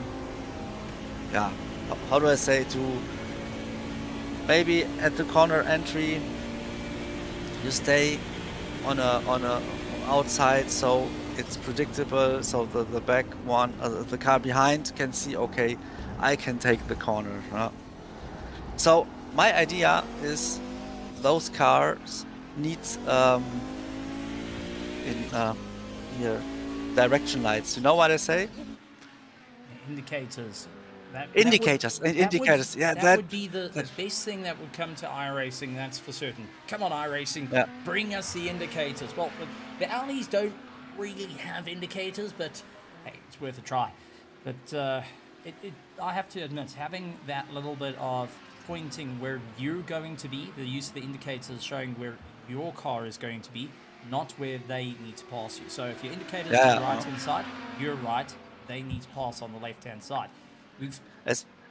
Especially on the 24-hour race here on Nürburgring, when you have so much different classes, it's it would be so nice if you see those indicators, especially if you are driving a GT3 car, or if you're driving the slowest car on the grid. You need those indicators, because it's so clear if you blink, if you turn on the indicator and the other guy behind you can see, you stay on the left side, I can pass you on the right. That would be so nice. And to be honest, if you watch the real 24-hour races at the Nürburgring, they do all use the indicators. Yeah. Sometimes some drivers, as I also do, are using the chat lines. So you have a chat, go left, go right. Yeah. But not everyone reads the chat. If you, like me, with a bit of ADHD, as soon as the writing comes up, you stare to the sky, and unfortunately sometimes the brake marker is 50 meters behind you, and that does turn into a bit of an interesting situation to have out on circuit. We've got an ongoing fight at the moment for our third place in the Audi GTO class, and it's just trying to push onto the back of Mickey Friesen, the Friesen team versus the CompuGlobal Hyper Magnet team, trying to keep into the fight. But we've got to talk about the lap times, because we're starting to see some very interesting ones. One of them being our Nissan GTP setting the fastest lap time of the race. And it's not our leaders. Josephine Becker, on her previous lap, has set a 2-minute 2.7 around the circuit, and finds herself in a very interesting position right now. She's up to 11th, as unfortunately Simon Wilkes needed to tow back to pits after making a bit of a mistake in pit lane. He's now drifting down the order, and you can see Josephine keeping on to the back of Christoph Elizniak, who finds himself in second place after that pit stop.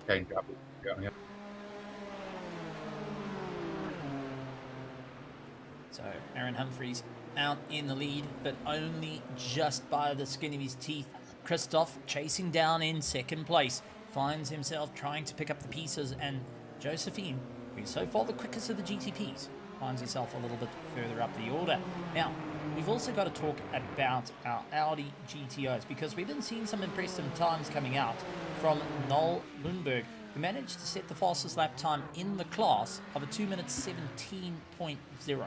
I mean, this is absolutely mentally quick, and is still giving it everything he can to move up the order, and now finds himself in the top 10 overall.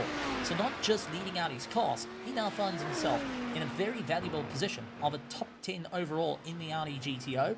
Hugh Haycox finds himself in 11th. Mickey Friesen moves up to 12th. Andreas Schuster finds himself in 13th as Russell Hamilton bailing down the order, starting to lose a bit of time there. But it's an ongoing fight in the Audi GTO class, as it's still Mickey Friesen, Andreas Schuster, still behind the wheel of these cars, have not left each other's side and are trying to push that a little bit more. But this is also where the endurance of the drivers come in.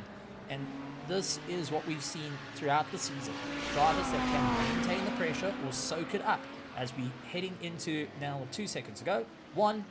The first hour of our race completed, of the 3 hour here at Spa-Francorchamps. I mean, this is turning into an absolute monumental run for the historic GT Team Endurance Masters.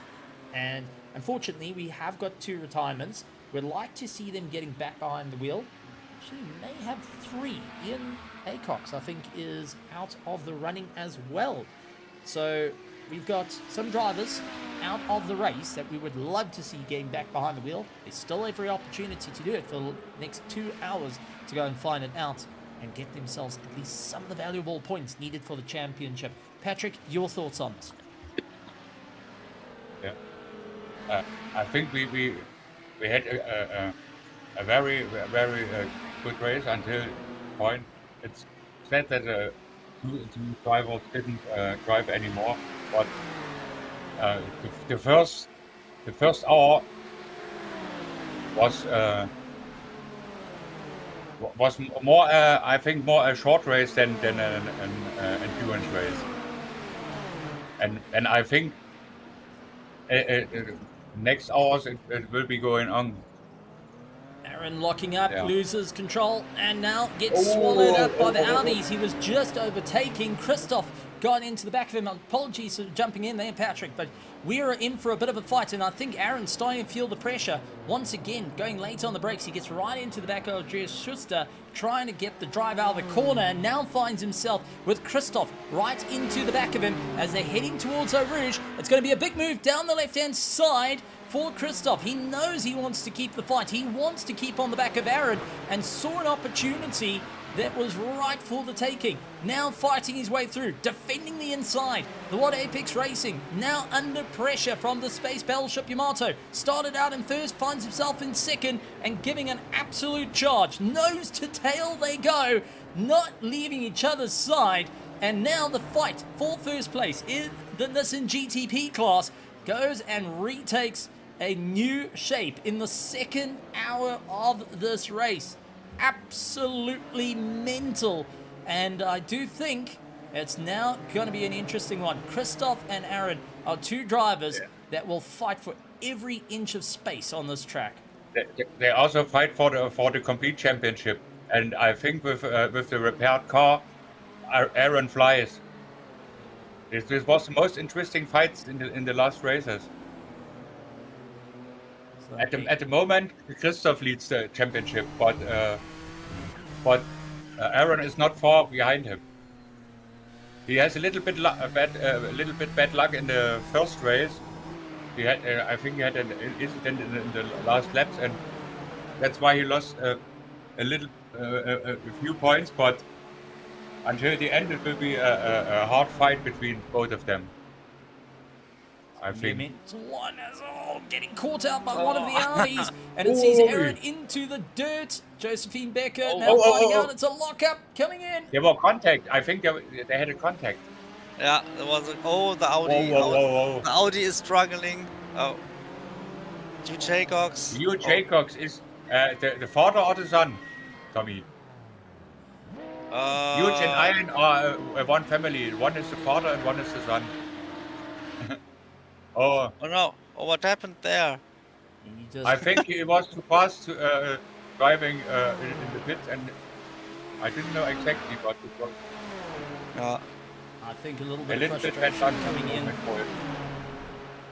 I've got a funny feeling, a little bit of frustration underneath the helmet. That 4X getting popped up on the screen saying, listen, you've now scored a drive-through, trying to keep ahead of the fight and getting swallowed up by our front runners of the Nissan GTP class. Unfortunately, saw Hugh going and landing up into the pit lane with a drive-through, and a bit of frustration coming into play. Hope they can get that car back out. Solo Warrior, you see that? Yeah, I think too fast into the pit. Oh, So not an easy time out there. Unfortunately, got a 4x from that very minor contact, but it was just enough to point out, hey, listen, you got a problem here. And unfortunately finds himself in a bit of frustration, burnout into the pits. And as you said, Patrick, sped. These cars do not have a pit limiter underneath them. Your pit limiter is your right foot, and sometimes you take your foot off and you use your big toe just to push that pedal a little bit further. You don't want to use the whole foot, you just want to use your big toe to make sure. I think also he had a little bit adrenaline after the things was happened before, and it was not so concentrate and a little bit, wie sagt man Wut, Tommy? Anger. A little bit frustration, because the contact before, and then he was not concentrate to drive into the pits, and that's what's going on, what's happened. Yeah. Oh, An interesting. a lot of things going on right now.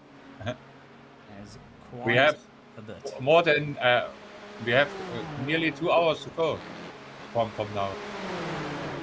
At the moment, fights out for the lead as Aaron trying to look around. Will have the outside line, trying to get the inside line, heading into the left-hander right at the top here. Josephine Becker keeping very, very close, seeing the fight ahead. Yeah. She is just keeping the pressure on the two of them, trying to push that a little bit more as we jump on board with Christoph Lizniak at the moment, who is absolutely in the fight for his life at the moment. What the Apex Racing going and having a little bit of contact with the Space Battleship Yamato early on. Now find themselves crossing swords yet again, side by side into speaker corner. A little bit of a touch and very, very close. And a major save from Christoph to keep it out of the wall, but nearly having Josephine climbing into the back. A near miss moment of note and running into a bit of a problem. But we do have a driver that Yeah. is not in the car right now, and we've seen him racing a little bit earlier. Russell Hamilton, welcome to the commentary box, but we've got to ask the very important question. Why are you not in the car? Well, my foot has swelled up, Oh, and after the crash? no, just because it's broke, and I think I have to stop for a little bit. Fair enough. But you are the hero of the day for us. Oh, have I wrecked enough cars?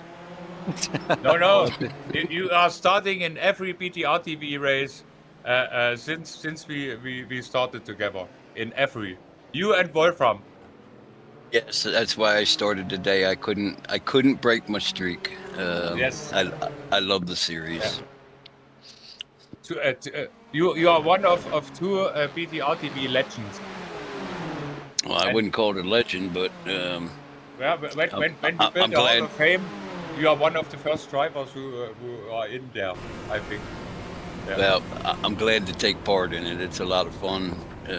I have fun anyways. I don't know if the rest of the guys around me have much fun, but I have fun. That's the main reason we do this here. But I knew it was going to be a challenge because it's only been 2 days since I broke my foot, and it's swelling up, and I'm not having much control. But from now you have a little bit time to regenerate. The start from our F1 season is on 22 of August. Yes, hopefully I'm sure I'll feel much better by I then. hope so. It's not possible to start a historic F1 race without Russell. Well, I'll be there for sure. That's why. But it's been a fun race. It looks like it's been a good race. All the time the race feels like a short race. They're battling like there's no tomorrow.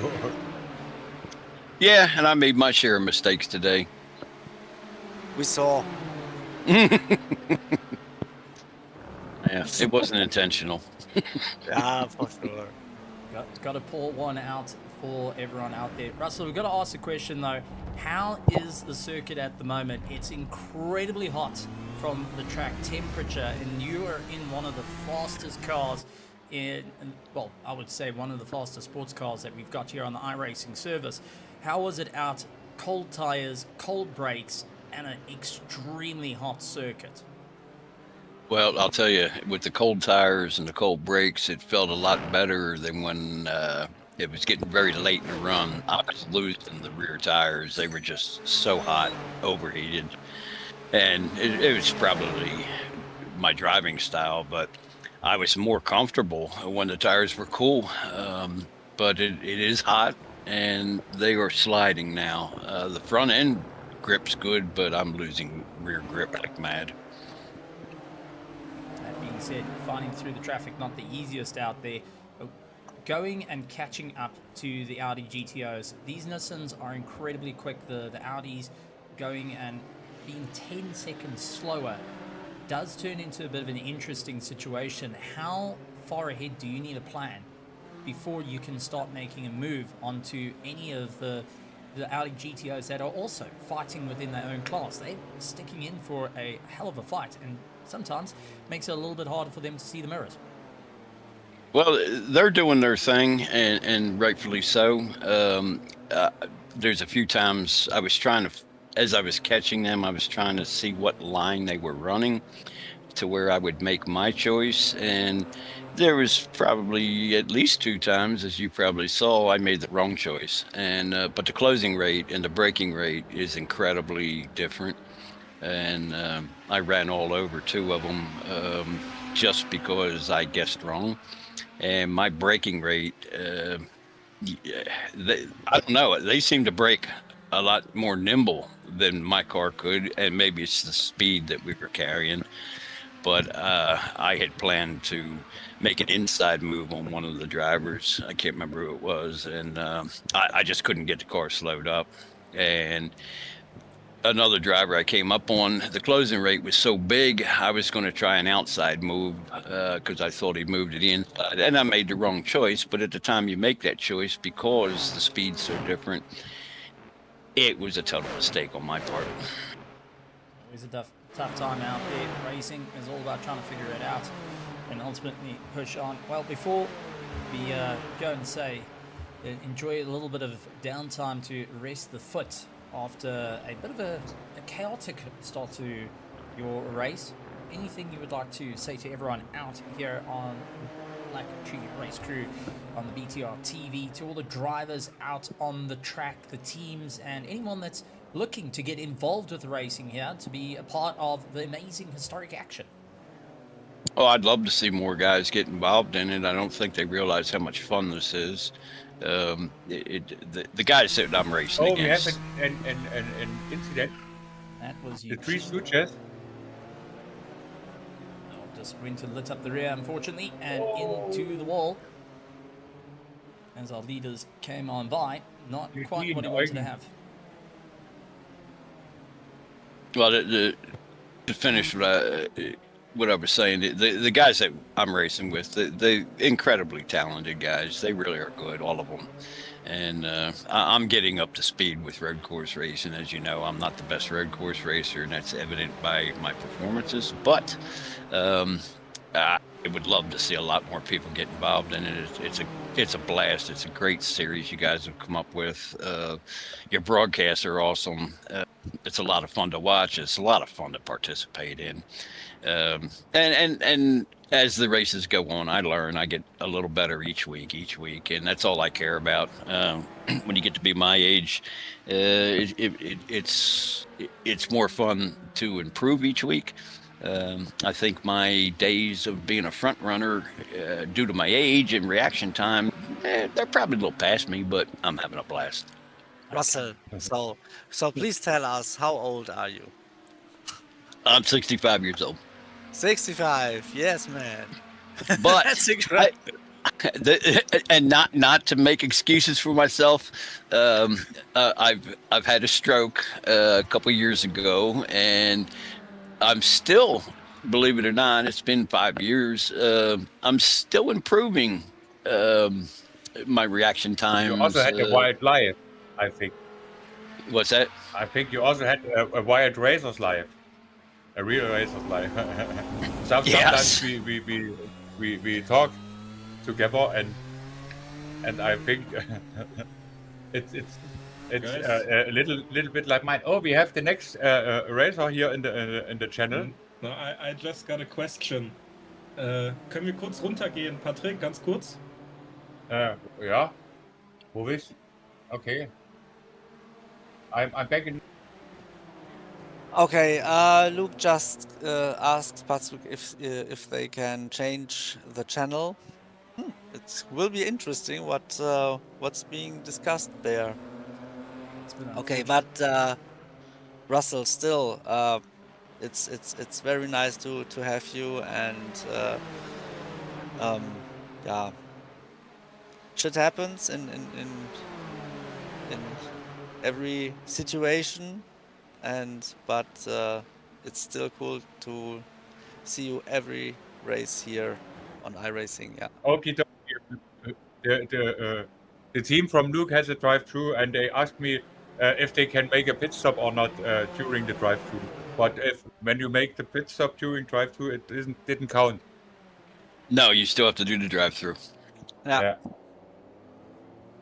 Well, you can't blame a guy for trying, that's for certain, when you're in a race like this.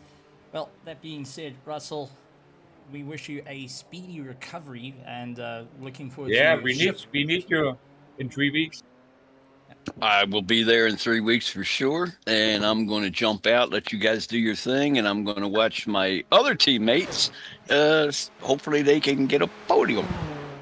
Yeah. All the best. Yeah.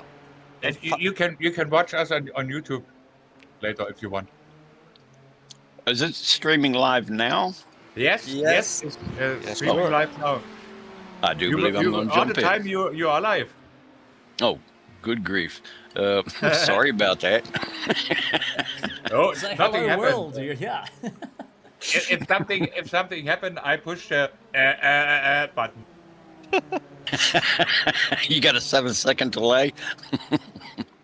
And if I had no button, I make. I do Well- also have some funny thoughts because well, Russell, if maybe a neighbor is asking you, "Hey, Russell, what happened to your foot?" You can say, "I had an accident on a sim racing event." Well, they would look at me like I was crazy, but you say that and we all joke about it, but I think we've all done it. Somehow you bang something or the steering wheel's done something or you miss something. It's like, how in the world did I get hurt? Sim racing. Well, all I can say is it's time when you start getting yourself ready, you got to shift gears and get yourself ready for the Lotus race coming up. It's going to be a bit of an interesting one and an ongoing fight as well. But that being said, we've also seen some of the major battles coming through. Even your teammates landing up with a couple of drive-throughs at the moment. They find themselves a little further down the order than what they would like to be, and trying to pick up the pieces of the race. It quite hasn't gone the way of the Three Stooges.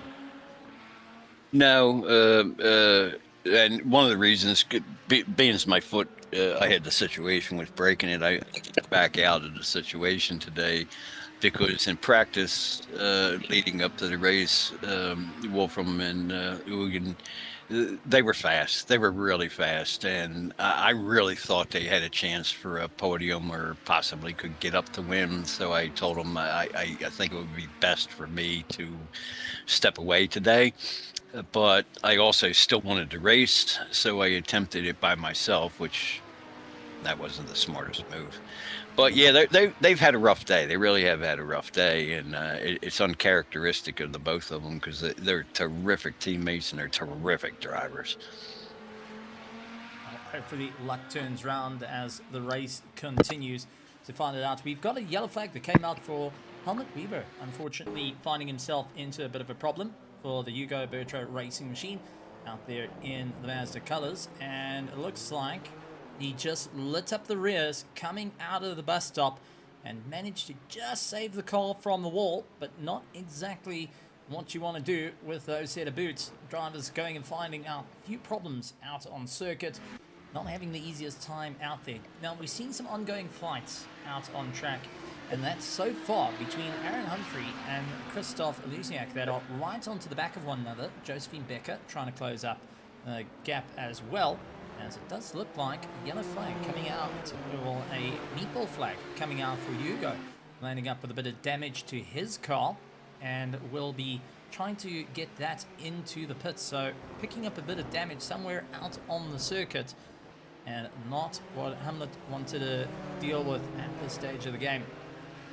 And trying to find out what exactly has gone wrong that's caused him to get the meatball flag tossed out on him at the moment.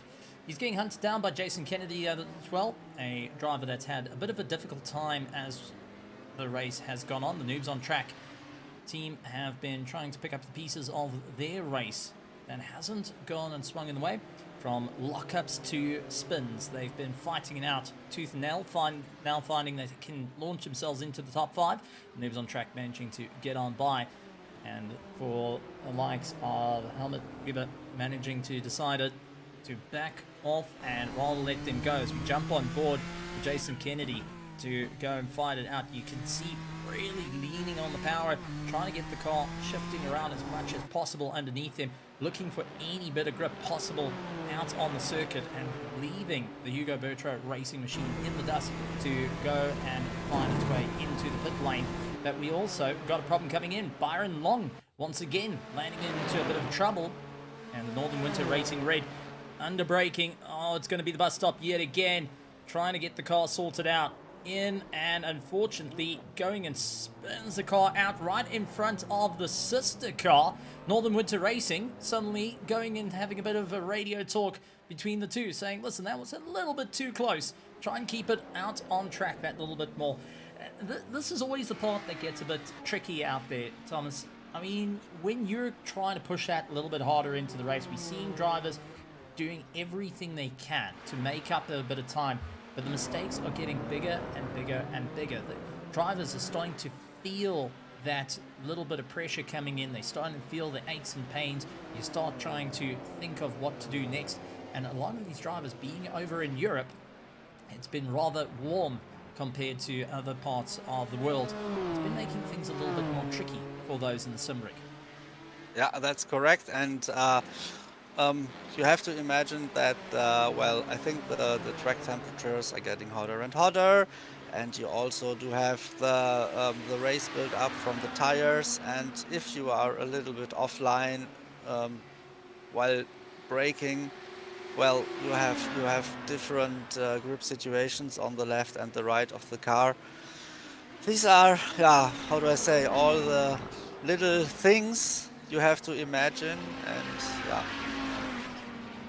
It was a difficult one to see the drivers trying their best, but what would be the different ways to utilize, if you're in the sim rig now and you're getting into a bit of an overheating situation, you're starting to get a little bit warmer, you're starting to get a bit hot under the collar with racing, like what we've seen with Mickey Friesen fighting out against Andre Schuster, the two of them going and battling out tooth and nail at this stage of the game, trying to pick up the pace, fighting for second place after the unfortunate retirement of the solo warrior that was leading the race at one stage of the game. Ian Haycox unfortunately having his race put to an end, and that was in a crash in pit lane. Beast Racing also falling out of the mix. What would be the things you can do as a sim racer to try and make yourself a little bit more comfortable to go a little bit longer in the race? Because we do have those drivers like what Russell is doing, a single driver fighting for 3 hours in these mad machines. Yeah, important is to yeah, how do I say, if you make mistakes, everyone makes mistakes. So maybe one makes small mistakes and the other make maybe big mistakes. Try to keep the focus, try to keep yeah, the race line, and try to feel what the car is doing, what happened, and Hello? what is. Yes. please. We got the second black flag for exiting the pits with the damaged car while doing a drive-through.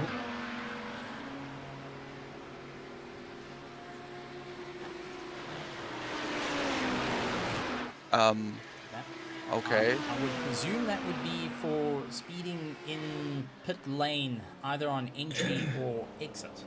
That would land up with the. I wasn't the driver, so I can't say it for sure, but yeah, I don't know. So, are you able to clear the black flag? We While can drive a third time through the pits now, yeah, but then we can also just. Tommy, you are not logged in, or?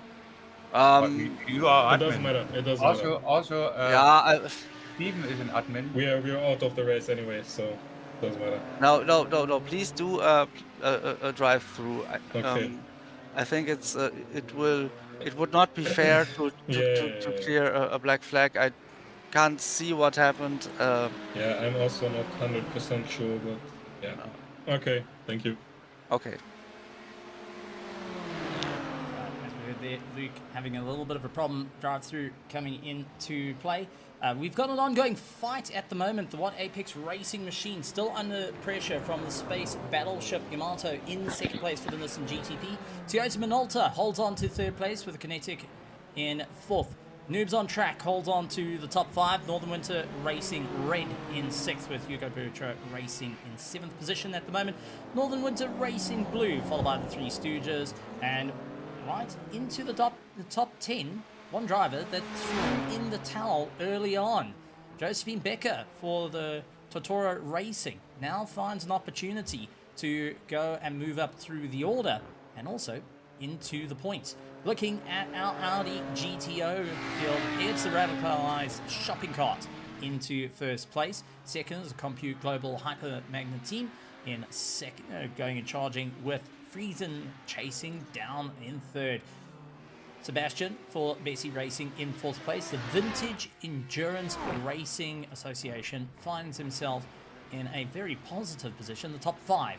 Ahead of Hugh Haycox, unfortunately, who's not out on the track. So, young Stephen, part of the last of the runners in the Audi GTO field, now finds a top 5 and scoring a lot of points on the cards here. Up 6 places from where he started, and so is Sebastian Stark as well, finding himself 6 places up. 3 places up in their own class, and still on a hard charge to move up the order. One of our hardest charges out there in the GTO field. Jason Kennedy going and finding himself out in that top 5. The Noobs on Track up 5 positions from the start of the race, along with Byron Long. Despite all the mistakes creeping in, he's been able to move up little by little, up 5 positions from where he started, up into 6th place, but it's not completely out of the running. Not the fastest, but Byron always drives until the finish line, and that's the secret from the team. That's why the team from Bayern is in 4th position on the championship. You see, it makes sense to drive until the end, because it's an endurance race and everything can happen, and not the fastest guy wins. The guy who drives to the end. If you want to finish first you have to finish your old driver wisdom, you know. and now we are halfway to the finish, I think. Yeah, nearly. Nearly halfway point as we're now in 28 minutes into this race. As we onboard the space battleship Yamato, trying to engage light speed to catch up to the What Apex Racing up ahead. Fight out for the lead in the Nissan GTP has been an ongoing battle between the teams. The What Apex Racing landed up falling out of the top 5 within the first hour, now into a very valuable spot. The question is, how long can they go and really push it a little bit harder? This is where the pit stops are coming into play, and also where the drivers start to feel the pressure coming in as well. Thomas, Patrick, these are the very critical moments as you get into the race, because now you're reaching that hour and a half mark. You have to start switching your focus away from, well, outright speed to, okay, what can we do to to just give ourselves that little bit more of a leverage to try and move up the order and also not compromise ourselves. Saving that 0.2 of a litre could be make or break into the last 5 minutes of the race, especially with these cars that are absolute fuel guzzlers, much like our Audi GTOs, as Mickey Friesen, who's fighting against the CompuGlobal Hyper Magnet team of Andre Schuster. The two of them, nose to tail, hunting each other down, have been burning those tires and burning their fuel. And Thomas, we've seen this before. The more that you push your competitors, the red mist comes down. Well, it's always going to be the pit crew that needs to pick up the pieces when you have to get these cars sorted. Yeah. And especially for Hugo Betrugo Racing now, okay, they had those incidents and they had those shitty drive-throughs, but right now Helmut is on P7, I think. It's just 1.5 seconds behind Northern Winter Racing Red. So, well, maybe he's a fast one, and he's thinking about, oh well, I'm on P7 right now, but yeah, maybe P5 would be nice, and it's possible for him, huh? It is an opportunity that can happen as he looks to try and get past Noel Lindberg in the 808 Audi GTO that currently leads out his class. He minds out of the way just to go and allow the Nissan a little bit of room to go down the inside, not to compromise himself. Now, let's play a little bit of trivia here for those that are not quite sure.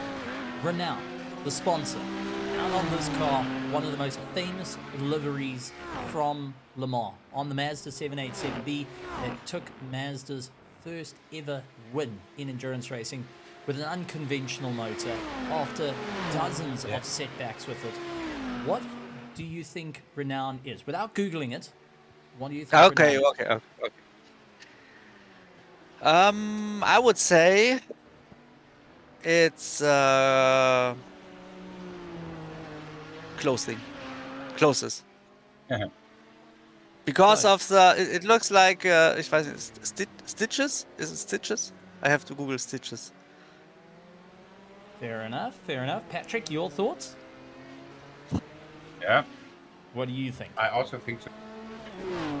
Well, you're dead on right. A clothing brand that took the opportunity to go and get behind Mazda when everyone else thought it wasn't quite a thing to do after it. But we do have a pit stop coming in. Aaron Humphries into the pits. Christoph will continue on a lap. The Space Battleship Yamato now takes over the lead of the race with what the Apex Racing. And you two managed to win the prize of knowing what the Renault brand is. So, Japanese clothing brand. Well done. Usually I can catch people out with that one. Got to come up with another trivia question. Damn it. Oh, but that's a good question. Usually you have kind of oil companies or something like that, but well. Oh, Helmut, that's not the way to take the corner. Helmut landing in a bit of a problem. This was out of Blanchemont, heading under the Bridgestone Bridge into bus stop, and the rear stepping out on the car, unfortunately pointing the wrong way, and a big upset. Noel Lindberg, our leader of the Audi GTOs, running into a problem. Radicalized shopping carts after everything, loses the rear, not running into any problems of catching any walls, but definitely going to be taking a chunk of life out of the tire, and also that goes and knocks down a bit of time. We've also got another yellow flag coming in. Jan Steven running into issue. Bus stop claiming a multiple amount of talents out here, as we do see Jan not taking the conventional pit stop. Well, the pit line, he goes and cuts the green to get inside to the pits. That might have iRacing looking and saying, an unsafe pit entry coming into play. Now, one thing about the pit stop, take a look. Aaron Humphries has only just come out of the pits now. From first place, he now finds himself lying in fourth. What Apex Racing has to try and capitalize is 23 seconds off the back of Kinetic. That's Florian Mancha, who is having a stellar run at the moment, just keeping on ticking away, trying to move up through the forward. But that really does show you how crucial the pit stops are coming in. I think that's what Jack means when he said to me, the cars are much more difficult to drive. They didn't change the tires, and I think after half of the race, it's a little bit more difficult than before the update come to drive these cars right now with used tires. And you see some of them drive over the green also, and the tires, wie sagt man, die reagieren jetzt anders. They Yeah. This is.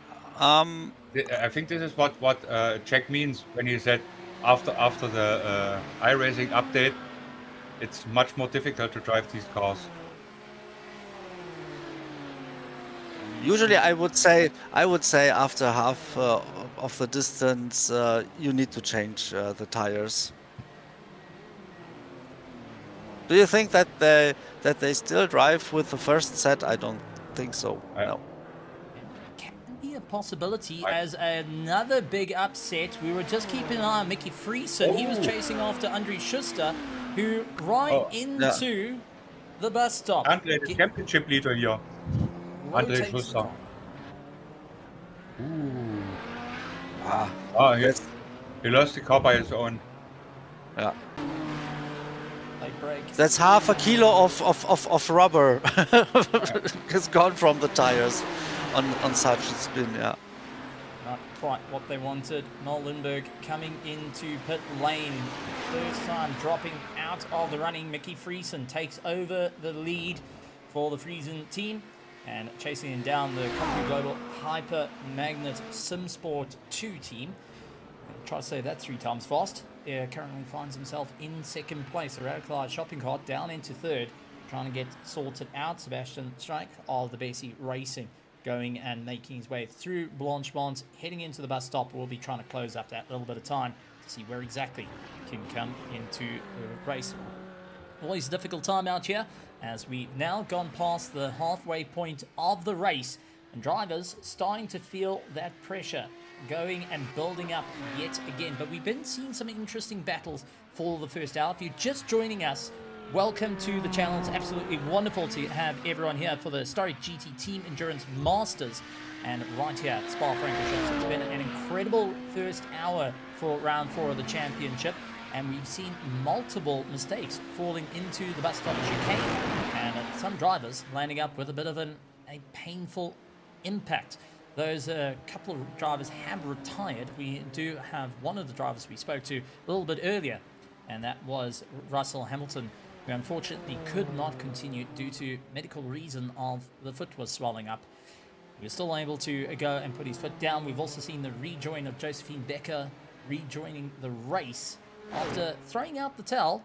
Well, it's very good to see taking up the challenge, and wonderful to see her going and fighting out and trying to prove this South African wrong, and also going and showing the whole point of the league.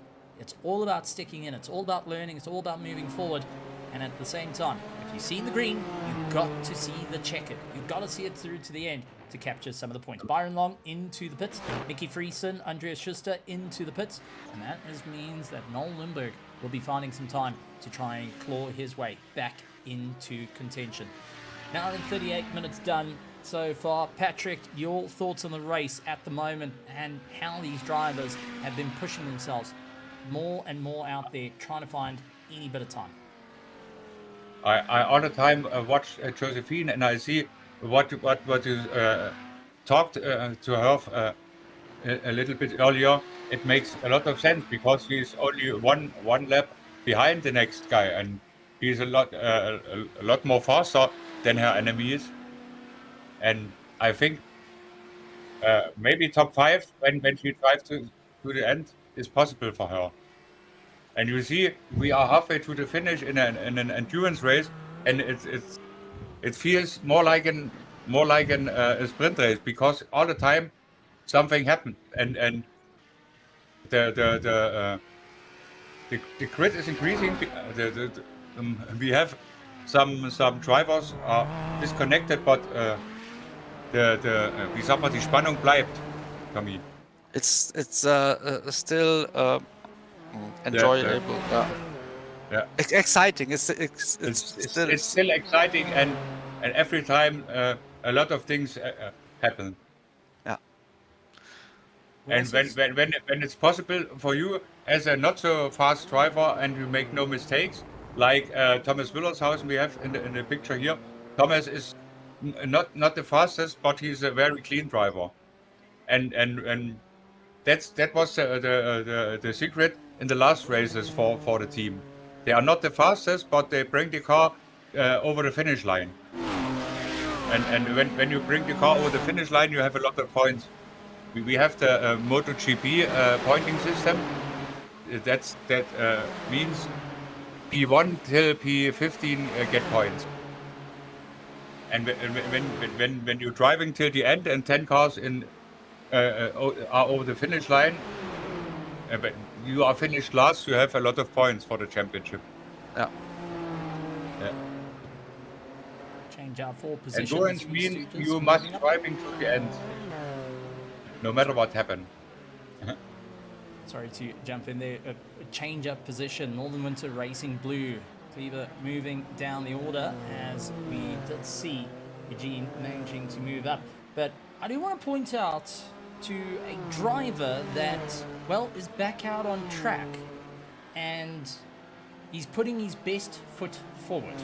And there he is, Russell Hamilton, back out on track. He's starting again with a black flag, I see. Just gotta get our the hero out of the the way. day. Yeah. Maybe he was at the medical center and jumped out of his bed. I got to go back to the car. I said, no, don't leave him. Still got Ivy and Harmon going for it. Russell is such a fine guy, and it's one of the reasons why we have this fine community here all together. And I'm really proud of him that he started with such an wie sagt man, mit so einer Einschränkung. Pain with pain in his foot. Yeah. That's why, for me, he's the hero of the day for me. You see some pros have one issue and they go out of the race, and he is driving like a real hero. Back into That's the really to cool. serve the drive through to get out of the way. His teammates, however, the Three Stooges, setting their personal best and to get themselves done and dusted. And at the moment, trying to pick up the time. So far, Fabian Youngblood currently holds the fastest time in the Nissan GTP with a 2-minute 2.4 and trying to make up a bit of time to Christopher Lizniak, who is a little bit further up the road. It's a little bit of an interesting drive now as everyone's just settling into a groove, and the Toyota Minolta managing to capture yet another fastest lap time, a 2-minute 2.3 on the last lap, and starting to close down that 12-second deficit. That little bit more pace, that little bit more time. And the drivers finding that they can really go a little bit longer into this race. But as we approach the 2-hour mark, lap 50 of this race around Spa-Francorchamps, drivers starting to feel the track is cooling down. We started at 40 degrees. It's now down to 31. And that is going to play into the favor of everyone trying to move up forward. So you can take a look on the weather on your right-hand side. It's 22 degrees air temperature and the track temperature down to 31 degrees at the moment. Partly cloudy, a little bit of humidity, but we don't see any rain on the horizon at the moment. But the drivers starting to try and figure out that little bit of time, how hard they need to push. Now, unfortunately, one team that's not going to be too happy about what's gone on, it's Jason Kennedy putting a wheel off and picking up an incident point, going and serving a drive-through penalty on his next time. So, Noobs on track, unfortunately, finding that 1X going and pushing them a little bit further back into the field. That's going to help out Thomas to close up the gap. The Northern Winter Racing Red down 1 lap. Now has an opportunity to move up. Right behind him, though, he's got Hamlet going and chasing down, trying to make up a little bit of time.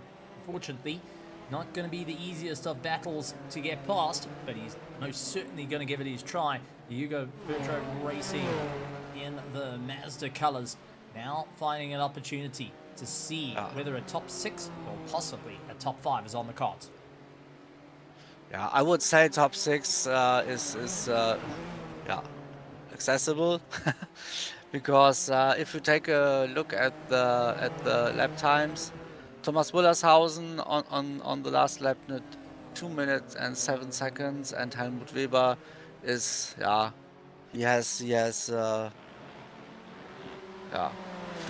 4 seconds. He's faster, so he will catch Thomas, and he will let him by.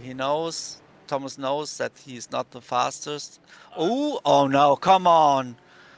What did I said? Commentators curse coming into play. Contact between the two. Contact between the two. And we're going to take a look at that replay. So it looked like the pressure. Thomas tried to close off the door and got scooped into the wall.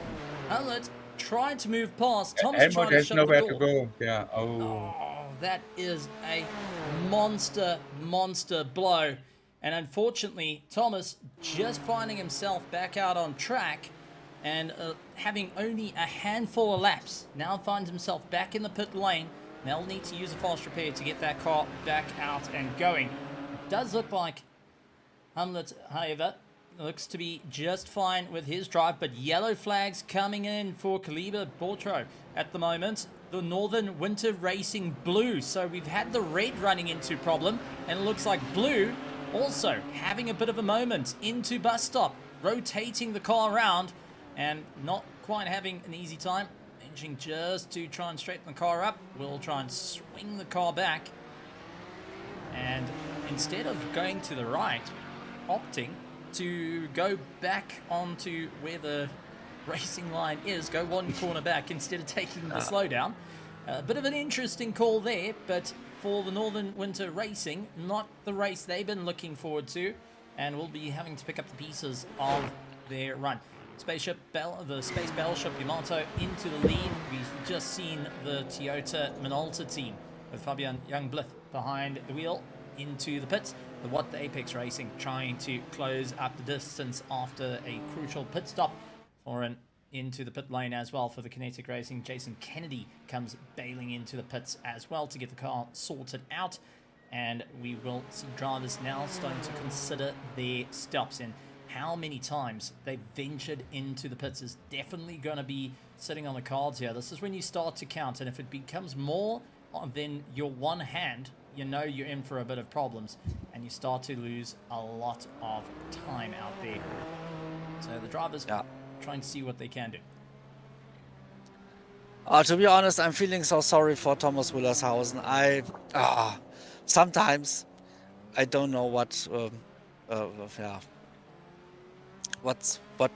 happened there. It's usually when you see a car behind you and you see that every corner he's gaining 1 second or what, then it must be possible to And I got a message from the team. They sent me, this is why we need stewards. Yeah, but it's not easy to find a real steward. If there is some guy out there who will be our real racing steward and manage this, but we Tommy and me, we are part of the community, and for us you can't be a steward. I can't make the job because they are all my friends, you know. And when you make the job as a real presentator, we lost the contact to our friend Jeffrey Belk. Jeffrey was the steward in our first season in the F1. in our Lotus series, but I don't know why he had a few problems by himself, and we lost a little bit of contact to him. But if there is a guy out there when it costs money, we make wie sagt man, eine Spende, we make a pound, and it is possible. But it's not a job you can do from now to tomorrow, because there I don't know other guys out. Jeffrey is the only real steward I know, and maybe Tom, but Tom works for the Pro Series, and he didn't have time, and I think he's too expensive. Tommy, you know which I mean, or? Yeah. From Dresden. We had a good friend, Tom Whitehouse. Yeah. Warm greetings to him. He trained and managed a pro team and make setups and.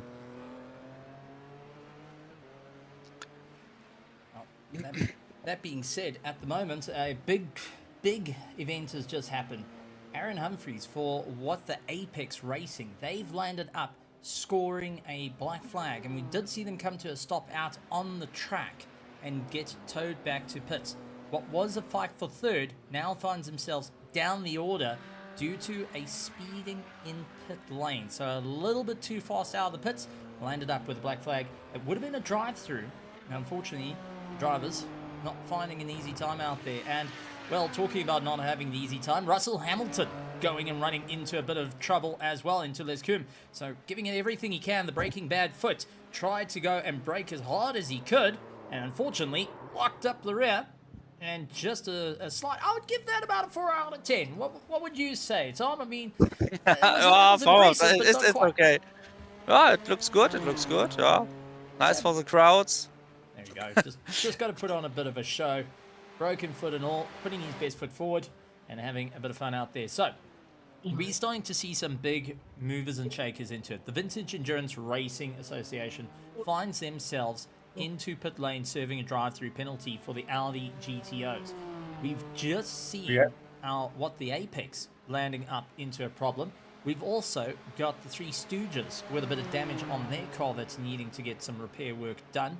They're into the pits, and at the moment... we have Byron in our channel here to ask him what was happened. Yeah. We got Byron Long from the Northern Winter Racing. Byron, welcome to the commentary box. And a bit of a struggle of a race out there. Hasn't been the easiest one. Hot track and very, very tense conditions. How are you feeling, and what happened to the car? I don't think I can put into words in a civil manner what happened. We got took off. We got taken out straight up. Track temps definitely weren't helping us today.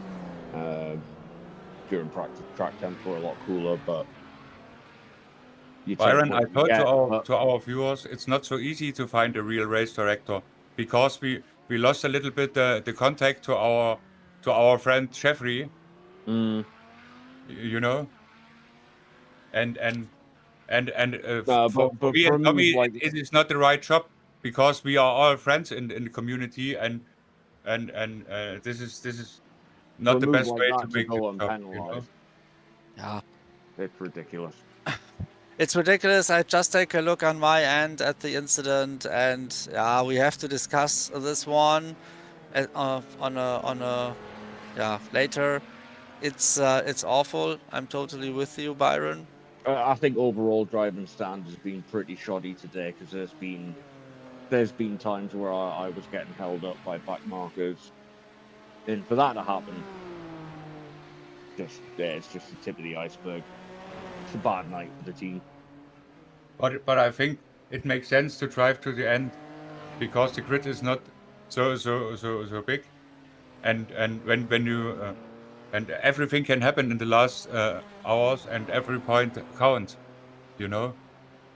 The thing is, Fortunately, my bad luck, driving but, stint was finished. You didn't have an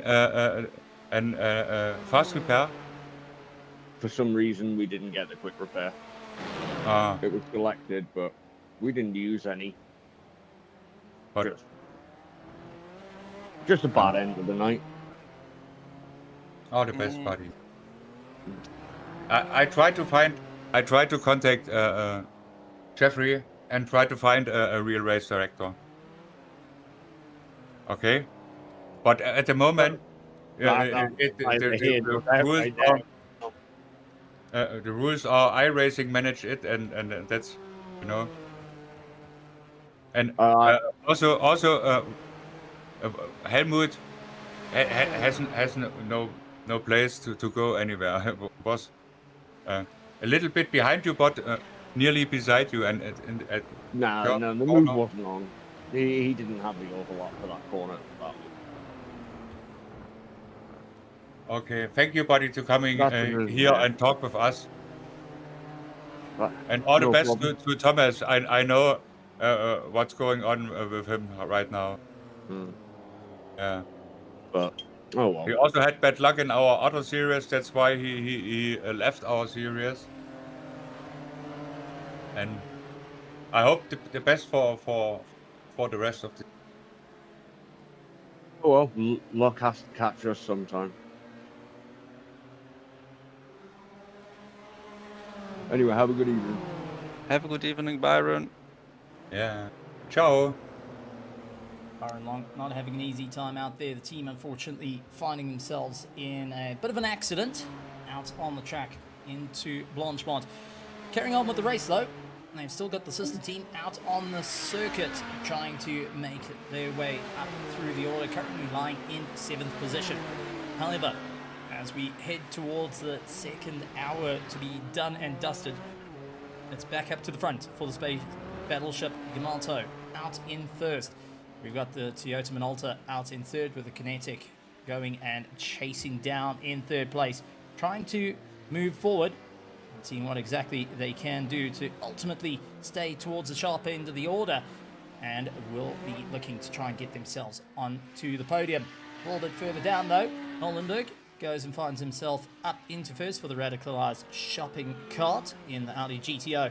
The Friesen team with Mickey Friesen behind the wheel has managed to go and outrun rival Compu Global Hyper Magnet Simsport 2. Andreas Schuster finds himself into third place. A couple of drivers that have had the problems that still managed to keep their foot in, one of them being Josephine Becker, now finds herself moving up into 6th position in class, now 2 positions down from where she started. So slowly but surely picking up the pace. Another set of drivers that's had a difficult time, that's still out on track, the Three Stooges Racing. Now looking to carry on momentum and moving forward. Unfortunately, the Apex Racing team seems like they have retired the car for the evening, and we'll be watching from the sidelines on all the racing, supporting the friends out there, and so also going and supporting the team as we do see the flames firing off out of the back of the space battleship Yamato, now starting to make up a little bit of time, and seeing likes of Helmut Weber further up the road will be going and saying, right, this is my opportunity to try and close up onto the pack. These drivers going and trying to think a little bit outside the box, and now it's getting into the dying stages of the race. What can you do to move forward? Now, I do want to also point out that Noldenburg, for our radicalized shopping cart, the Audi GTO, finds himself 9th overall. Mickey Friesen back into the top 10 with the Apex team unfortunately out of the running. They will be slowly tumbling down the order, meaning our Audi GTOs will be fighting for the top 10 and seeing who can go a little bit longer on the tank, especially with them being reduced at this stage of the game. Andreas Schuster trying to catch up and make a little bit of time. We'll have to see what he can do to close up the gap and ultimately stay towards the sharp end of the field. It's always a difficult one, and the drivers try and push that a little bit more. Sebastian Stark finds himself a little bit further down the order. He's 4th in class with 3rd place now looking to come and lap him. but by continuing on a bit of momentum here, will be scoring some valuable points for the championship. They're managing to keep ahead of Jan Steven for the Vintage Endurance Racing Association a little bit further down, up 3 places from where they started, but not quite going and finding themselves into the top 4 just as yet. Everyone trying their absolute best to move up through the order, always looking to have a stellar battle out there and trying their absolute darndest to stay in for the fight. So we'll keep an eye on the battles as they brew on. A mad dash to the run, and everyone hoping to keep themselves going. Christopher Lizignac into the lead, continues to break away from the Toyota Minolta as Fabian Youngblood going and trying to open up a little bit of room for him, but also close down that 13-second deficit, and slowly but surely chipping away at it. And well, it's been just little movements in this race to try and get onto that first place. A little bit down the order from where, well, they wanted to be, ultimately first place, but did start a bit further down. Started out in 3rd place, had to fight it out, landed up falling down to 5th, eventually picking up the pieces of the race, and now climbing up for a 2nd place, looking to try and stand on the podium, and will be going and absolutely giving it everything they can. So far though, lap times starting to drop off yet again as the tires start to fall off, the tanks get lighter, the drivers getting tired, and ultimately trying to push themselves that little bit further into this race. Andreas Schuster 6 seconds behind Friesen. He's trying to close up that gap. One of the closest fights that's currently on track at the moment. When the pit stops come into play, that is going to change everything. That's when the drivers are going to have to think outside the box to really fight their way through. And ultimately, going to be pushing to stay at the sharp end of the field. We'll have to see how it all works forward as the drivers having a little bit of a difficult time out there. Andreas Schuster locking up, trying to get in through the right-hander.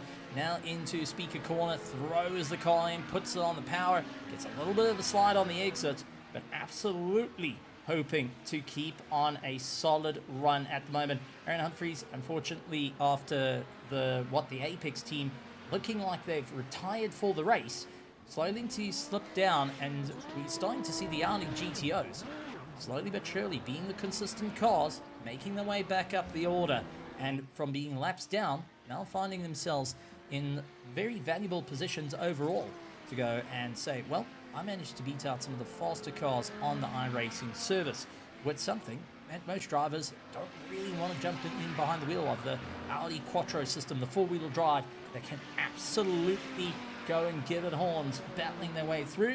Andreas Schuster hoping to get a little bit closer to Mickey Friesen out in 2nd place, as we will take a look at what the pit stops are looking like, because there's been a number of them. So far, everyone's on a 2-stop strategy this much into the race, looking possibly at a 3-stop. We've seen a couple of drivers having a little bit of a issue with getting in and out through the pits. Speeding in pit lane is always a difficult one, since these cars don't have pit limiters. You've got to rely on your right foot. You've got to watch your rev counter to make it all happen. Now, an interesting thing that's just happened is the Totoro Racing going and picking up the pace. Josephine Becker now finding herself the fastest of her class out on circuit, really trying to give it everything it can to move forward, and having a really tough time out there to not go and smile, to have a huge smile on the face at the moment, because up into 6th place. Aaron Humphries got the car. Yeah. Crazy. Tommy, make a little break. I must say to you. But I see Aaron Humphries stopped the car. What Apex Racing? What's happened? So what the Apex? This guy who's fighting for the championship together with Space Battleship Yamato. Unfortunately, they ran into a black flag coming out of the pits, and that would be a drive-through coming into play. Unfortunately, going and costing them a bit of time. They chose to retire the car, but that also does go and help out for the championship and seeing who can get there. That being said, folks, we're going to go cut to a short break. We'll keep an eye on all the action out on track And we'll be right back with all the racing right here on the BTR TV. Make sure you keep an eye on all the action. It's round 4, it's Francorchamps, and we are into the closing stages of this race.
I didn't know him, but I think with Josephine, with such a teacher in the team, your iRacing is growing fast.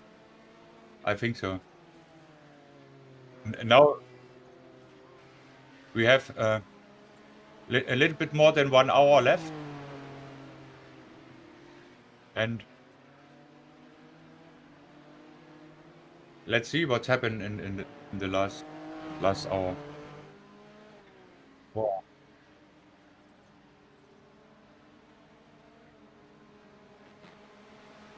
We're back again with Florent Muncher, who's up into 3rd place. Giving it a little bit of a hard chase out here, trying to find a bit of pace out on the circuit. And Patrick, as we've been taking a look at some of the racing, we've seen, unfortunately, Josephine Becker landing up with a bit of a problem, as she had an impact against the wall, went off circuit. So let's see if we can go back and find out what exactly happened. So, just clipped the curb and solid impact against the wall. Blanchemont going and, well, that's Pouon landing up, spiking her car into the wall. And the front suspension on the right-hand side, as you can see, caved in, no steering. And unfortunately, having to tow back to the pits to get itself sorted out and get that car back out on circuit. Does have the rest of the cars coming by. Russell Hamilton, nowhere to go, unfortunately, piled into the back of Josephine Becker. That was not what they wanted to see. And we also had a problem for Dominic, as he's just gotten out onto the circuit. And Dominic hoping that he can have a easier run. Just over-rotating the car through Les Combes. And now just trying to pick up the pieces of the race. We do have Josephine coming back out onto the circuit. So after that fast repair, not out of it, Dominic into the pits to go and get some work done. Already starting to see those drivers feeling the pressure, and everyone looking for a bit of movement up through the order. It's been a difficult round 4, I would say. And Patrick, this has been a true test of endurance for the drivers out on the track. See who can really one-up themselves, who can move that little bit more forward. As we see Florent, who is now set the fastest lap time for the team, personal best of a 2:03.3 on that last lap.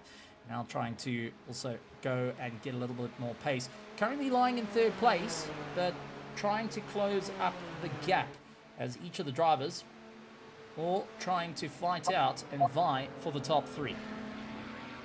When I see the entries, half of the field disconnected.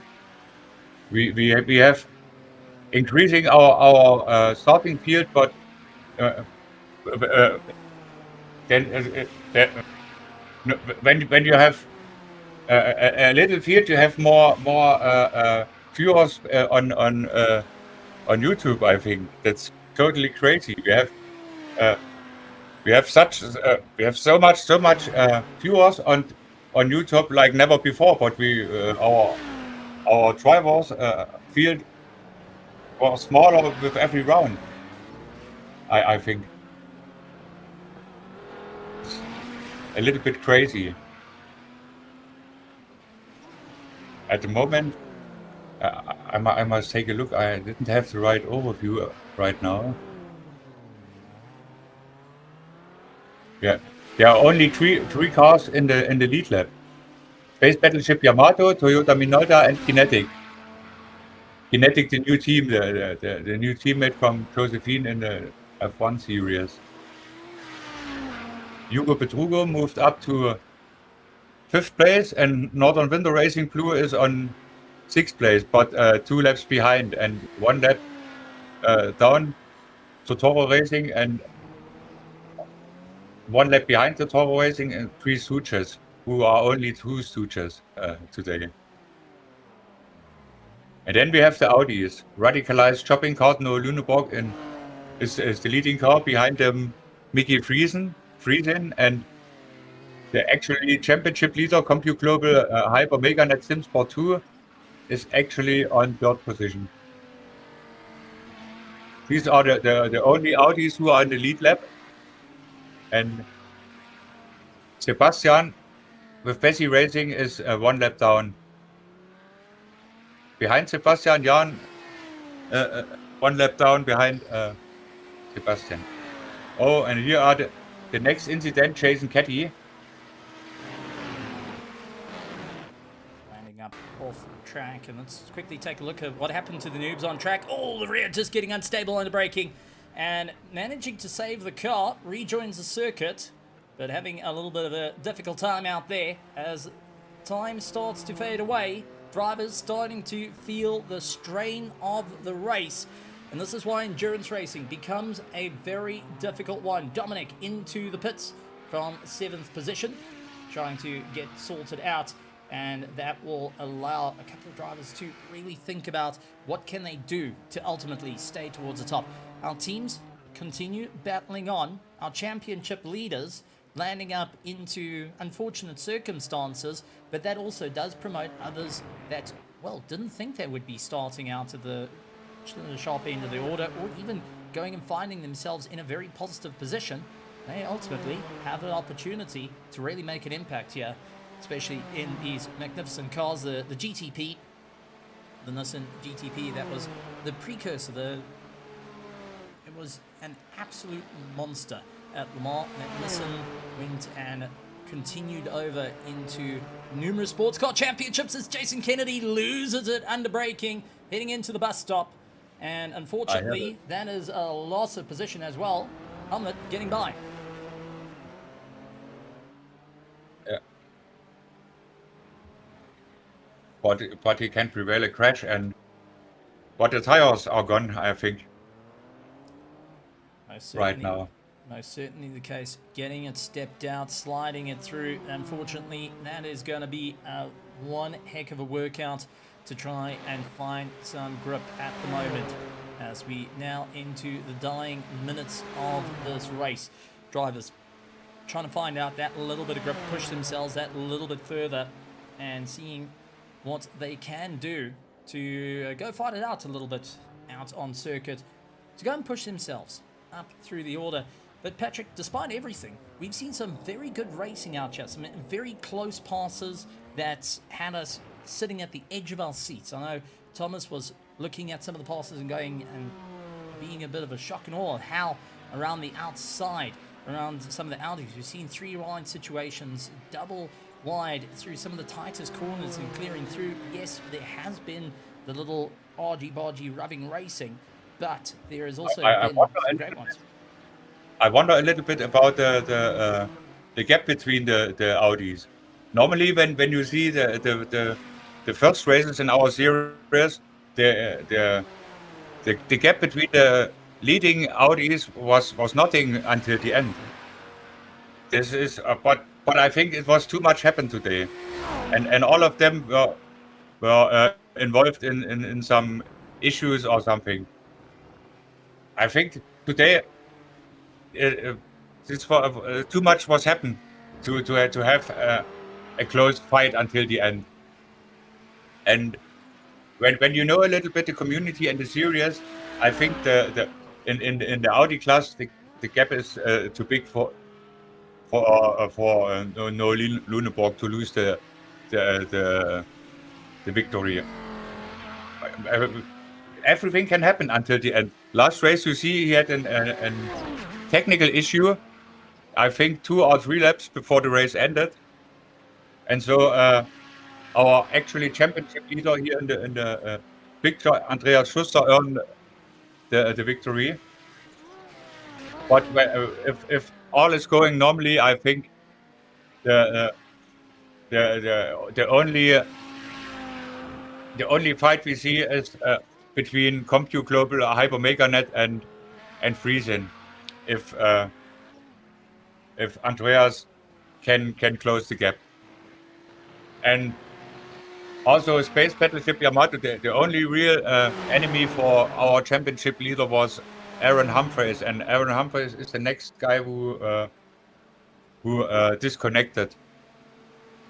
That's a little bit a shame. In our Lotus series, the driver didn't disconnected.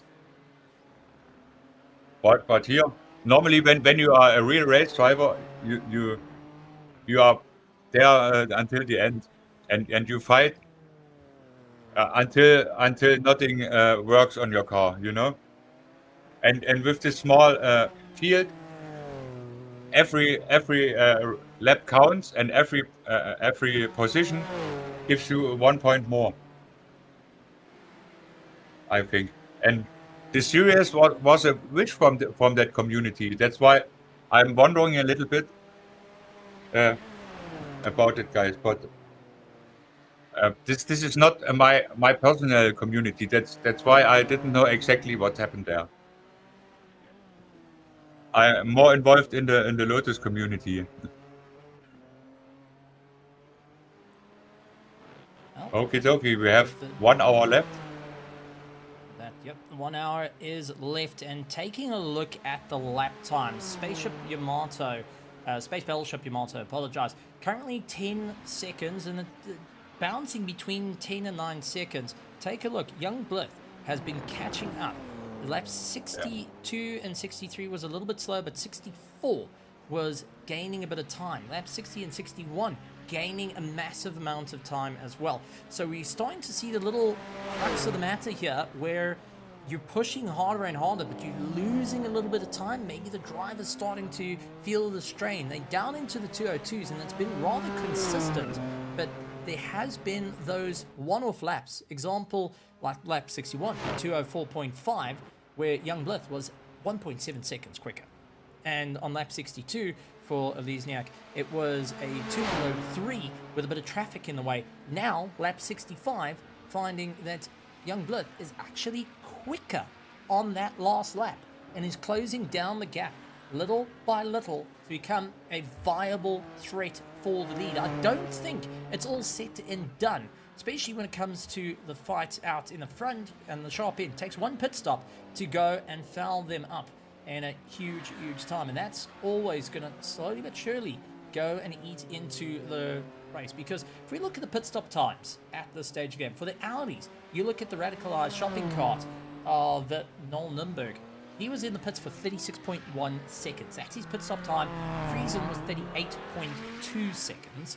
And the Compu Global Hyper Magnets finds themselves in the pit lane for 38.9 seconds. So if you can close down the deficit that's between, currently that's at 34.4 seconds, Mickey Friesen has an opportunity to jump up through the order, has an opportunity to stay at the sharp end of the field. You even take a look at the Spaceship Yamato. It took him 48 seconds to get that car in and out through the pits, where Toyota Minolta was 49.5. If you can bring the pit stop down, if you can find that little bit of time, well, I do suspect that the fight for second place is on the cards here. Even the fight for third down in the GTOs has an opportunity to improve. These are very positive times that can really change things up in the championship, and also move drivers that didn't suspect they would be it and fighting it out, Well, I as we see. do see the guys popping into the pits. Yeah, but if something happened with Totoro Racing and also Northern Winter Racing Blue as a black flag, I see. Going and landing up Luke. Unfortunately, a drive-through penalty, and that looks like it's going to be for incident points reached. We'll have to do a drive-through penalty. Has not been their night out on track, and still trying to find out some of the drives out there. There was also yellow flags coming out for Jan Steven a little bit earlier, and this is the Vintage Endurance Racing Association out there in the Golf colours. Into the bus stop, down the gears, the rear not living with it, unfortunately. We've seen these slides happen throughout the race where it's just shifting down the gears a little too quickly, locking up the diff and locking up the brakes, causing a bit of a problem. Luke trying to go and pick up the pieces from the race will have to serve a drive through as Noobs on Track gets back onto the track. Hugo Bertrand Racing dives into pit lane, followed by Noel Lindberg, who pulls into the pits to get his pit stop done and dusted. This is going to be an interesting call, Patrick, because now we sit with Mickey Friesen trying to gain a little bit of time here. Is he going to go and follow through in the pits, or is he going to look at possibly an overcut coming into play here to really launch their way up through the order and ultimately stay in for the fight? Didn't know what they should do. I'm too long out of the cars, and I can't say what the guys are doing. You know, at the moment, so much strange things happen right now. This I can't say at the moment.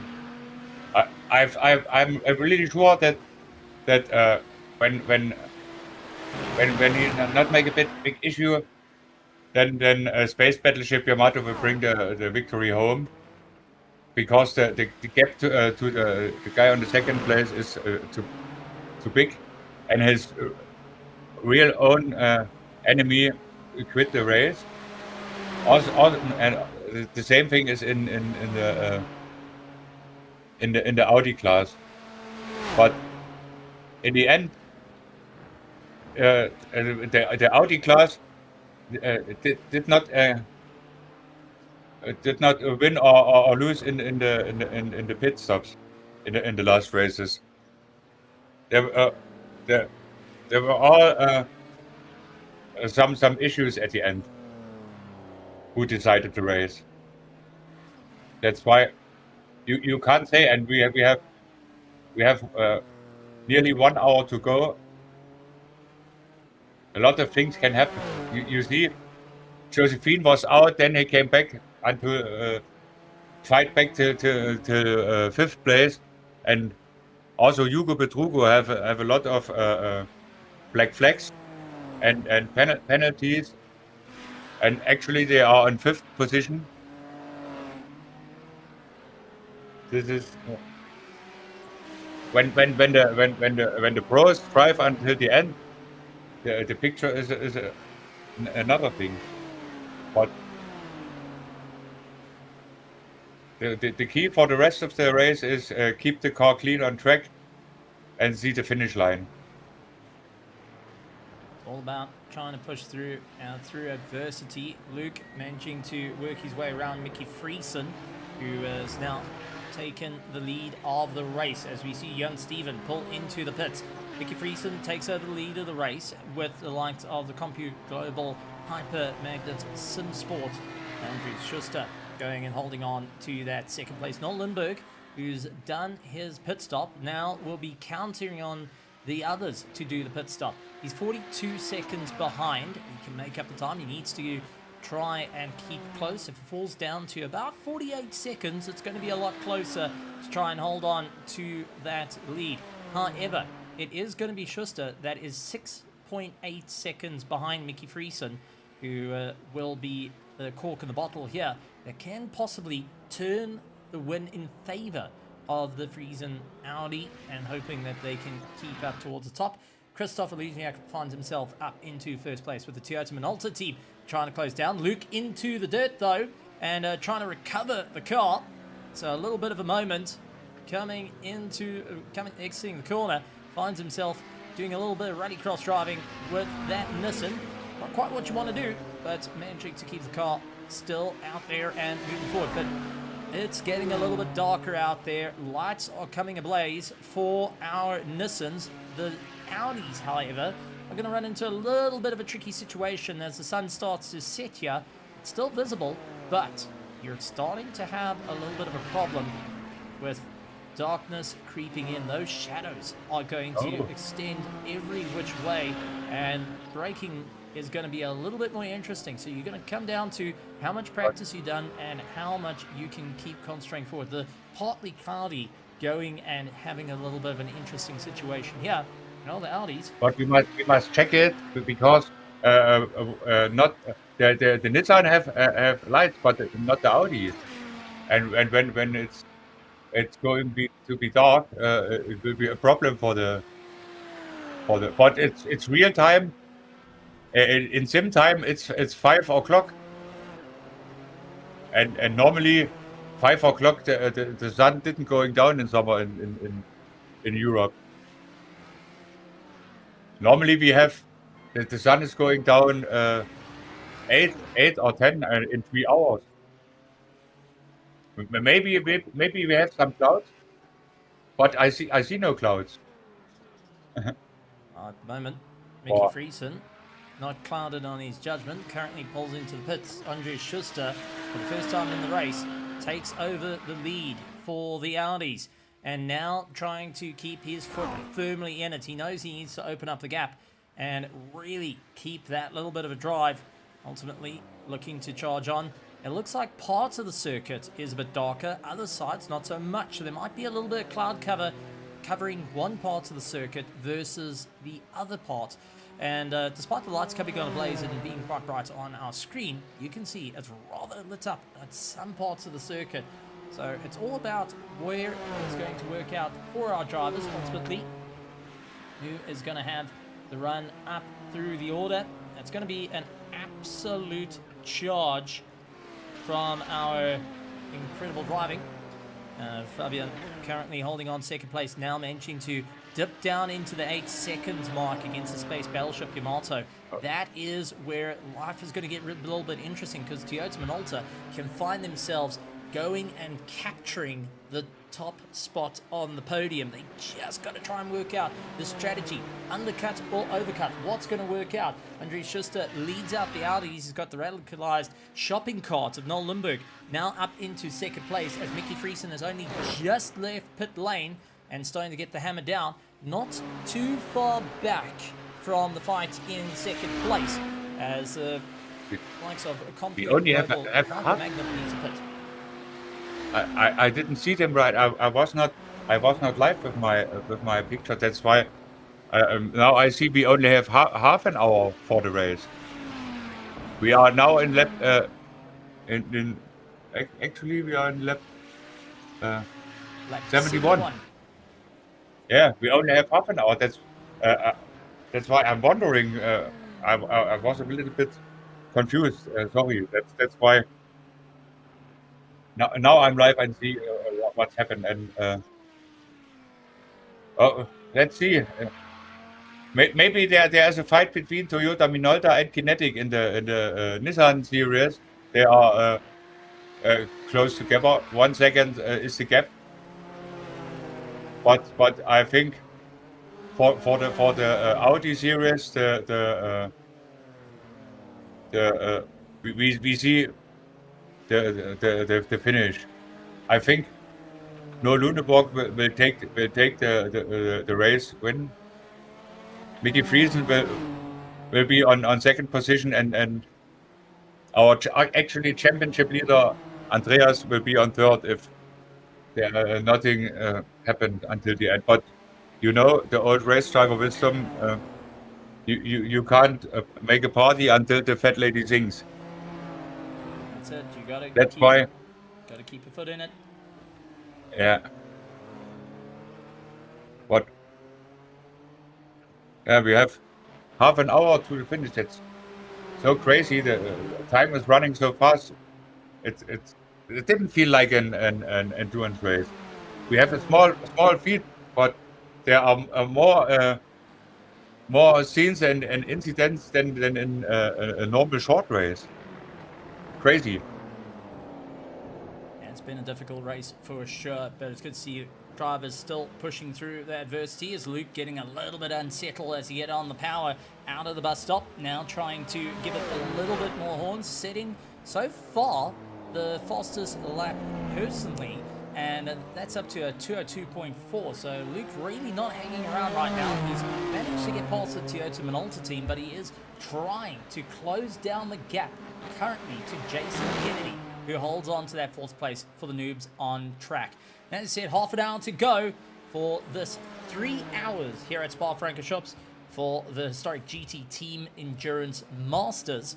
And the drivers trying to go and push through towards the top. So far, top of the cards though, Space Battleship Yamato finds themselves going and smiling ear to ear at the moment with that 10-second gap. Unfortunately, getting fouled up and trying to find their way past the Vintage Endurance Racing Association, and now needing to just hammer on through. And we'll see a little bit of a difficult time with Schuster going into Puan. Mickey Friesen just slightly ahead of them. The Compu Global Hyper Magnet team now find themselves in an opportunity to strike against a rival that's been around the entire race. These two have not left each other's side, Patrick. We've seen them brawl it out once before, and it looks like for the next 29 minutes, they're going to be doing exactly that again. It will be interesting the last part of the race, I think. When you analyze the complete race until right now, so many things happen. So much is happening until this point, and I hope some of the drivers will feel like going to come to our series and fight with us. You see, I think for every racing heart, this is the perfect series. Maybe you can't drive 3 hours. Take a teammate and drive it together. Or look at Russell, our hero of the day. Crazy what he's doing with a broken foot. Let's see what's going on in the last half an hour. But this race shows so much.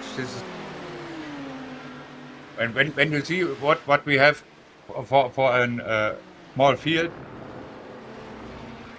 absolutely exciting, I think.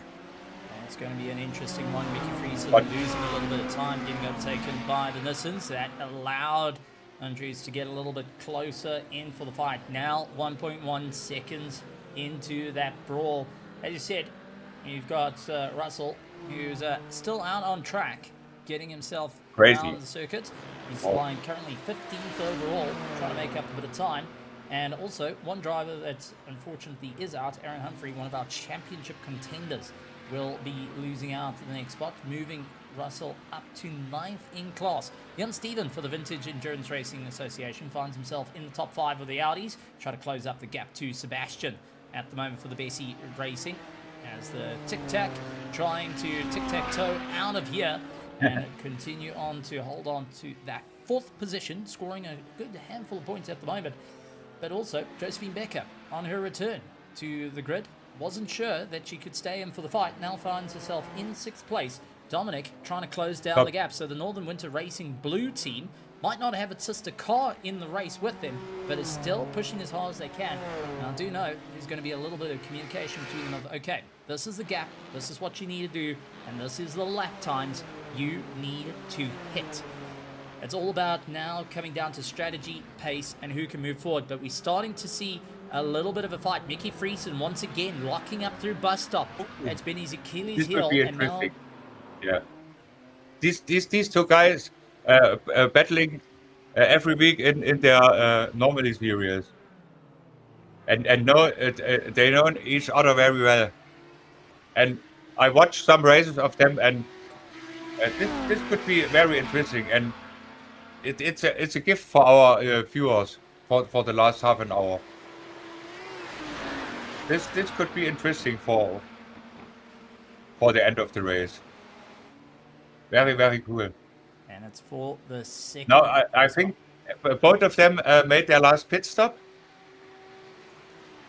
I'm not so concentrated at the moment, but I didn't know exactly. But I think both of them make their pit stops, and now what we see is the real fight for P2 and P3 in this race. Yep. So we have a really exciting fight for the podium until the finish line. Really a good one. 3 stops on the strategy here for the Audi GTOs, and just trying to close up the gap. Josephine Becker will see the 2 Audis and look to try and close up that gap as well. Absolutely manic racing on the way through. The question is who's got that little bit left in the tank, that little bit more they can push to try and make up a bit of time here. Mickey Friesen keeping it tight, keeping on the racing line, forcing Josephine Becker to find her way around the outside and not to compromise his drive. Tucks in right behind to see if he can keep some little bit of distance against the likes of Schuster. Next up though, Jan Steven landing up with a bit of a problem earlier on, and let's quickly take a look at what happened to him. Oh, that's Dominic going and losing it off track. Ooh. And able to save it out of the wall. He can save, but the car is not in best shape. But I think it's enough to see the finish line. A little bit dinged, a little bit hurt, a little bit bruised, but Jan Steven finding the rear tyres have no grooves. Finds himself turned round and able to get himself back out onto the track. Well, bus stop, there's enough space. And I also think Jan is happy when he's crossed the finish line. Jan's girlfriend made the design from his car.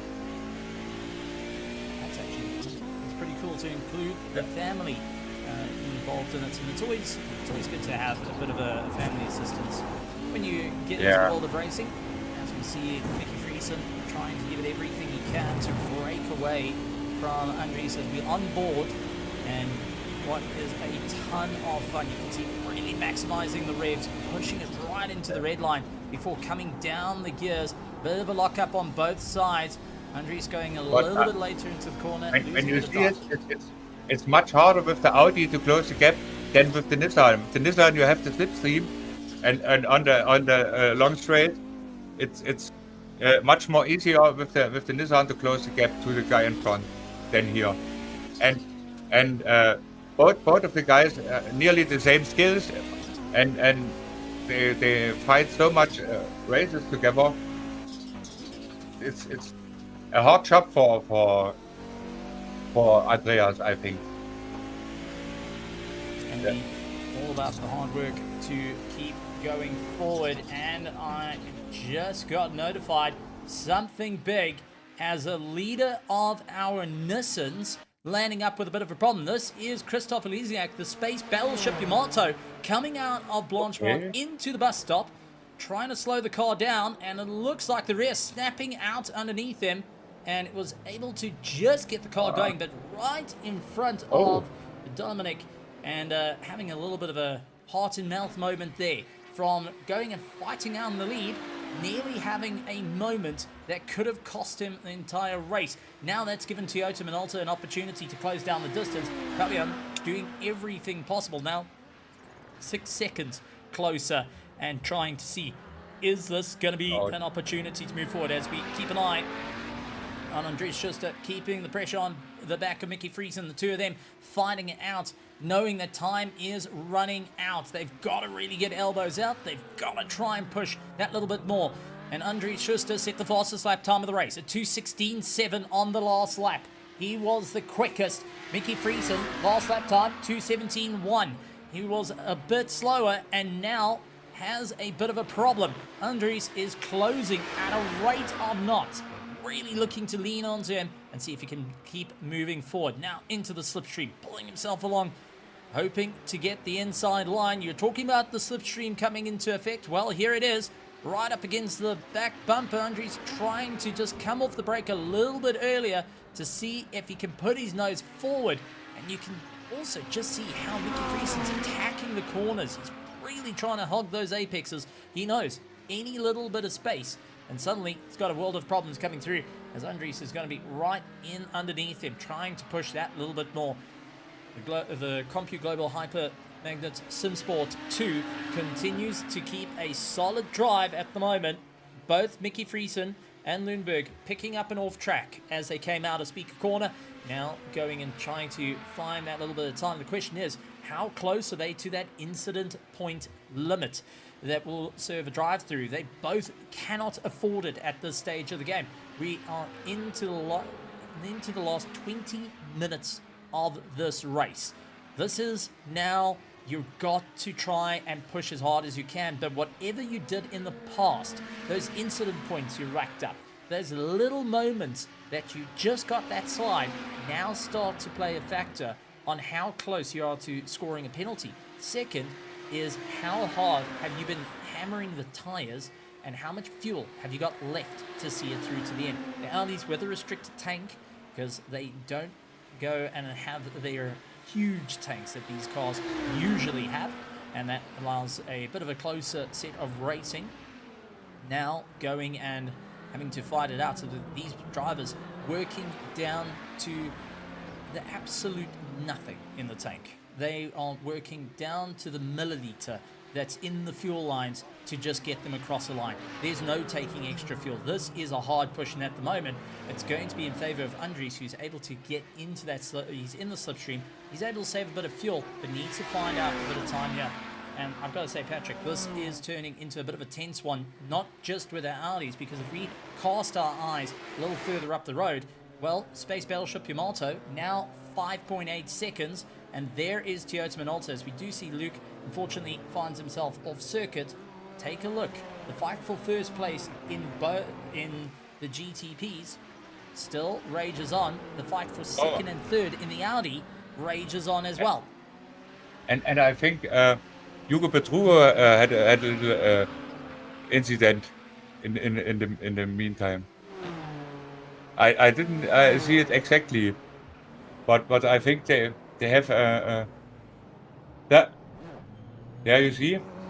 That was Dominic going and losing the car in through the bus stop, and unfortunately going and getting a hammering, as we do see our second place car, the Toyota Minolta, into the pits. This is what happened there? I'm losing a little bit my overview right now. It's after 3 hours. It's a little bit hard for me to keep the concentration high. But it's all crazy. Good.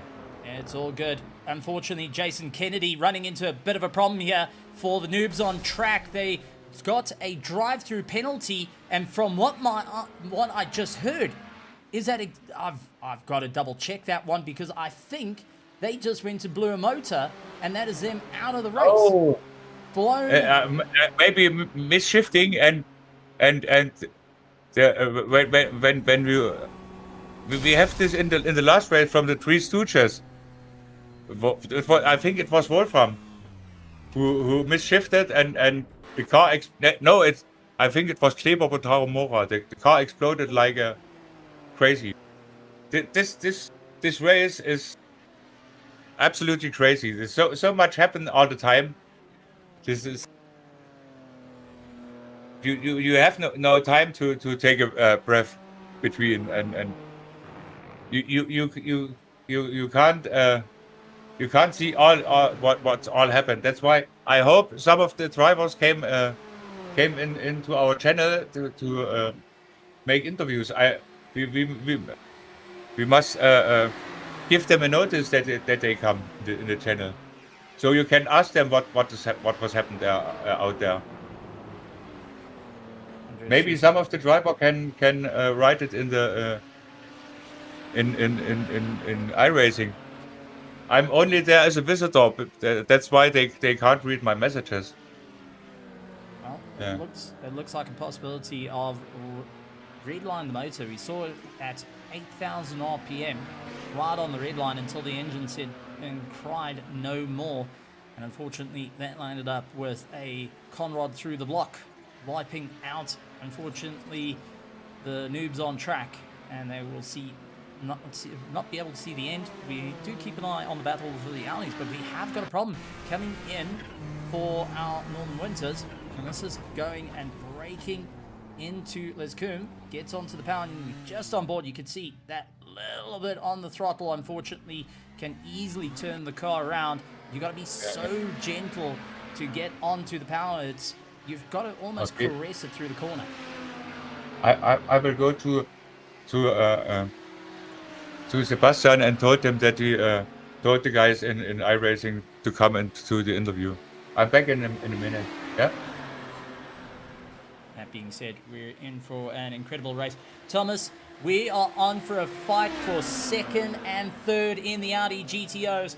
Mickey Friesen, Andre Schuster fighting it out. Mickey locking it up into bus stop yet again.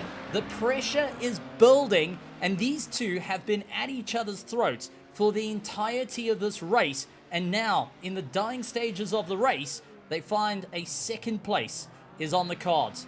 Who is going to have the run through it here? And this is where, as a driver, I would think is one of the most nerve-wracking situations to try and see if you can give it that final push.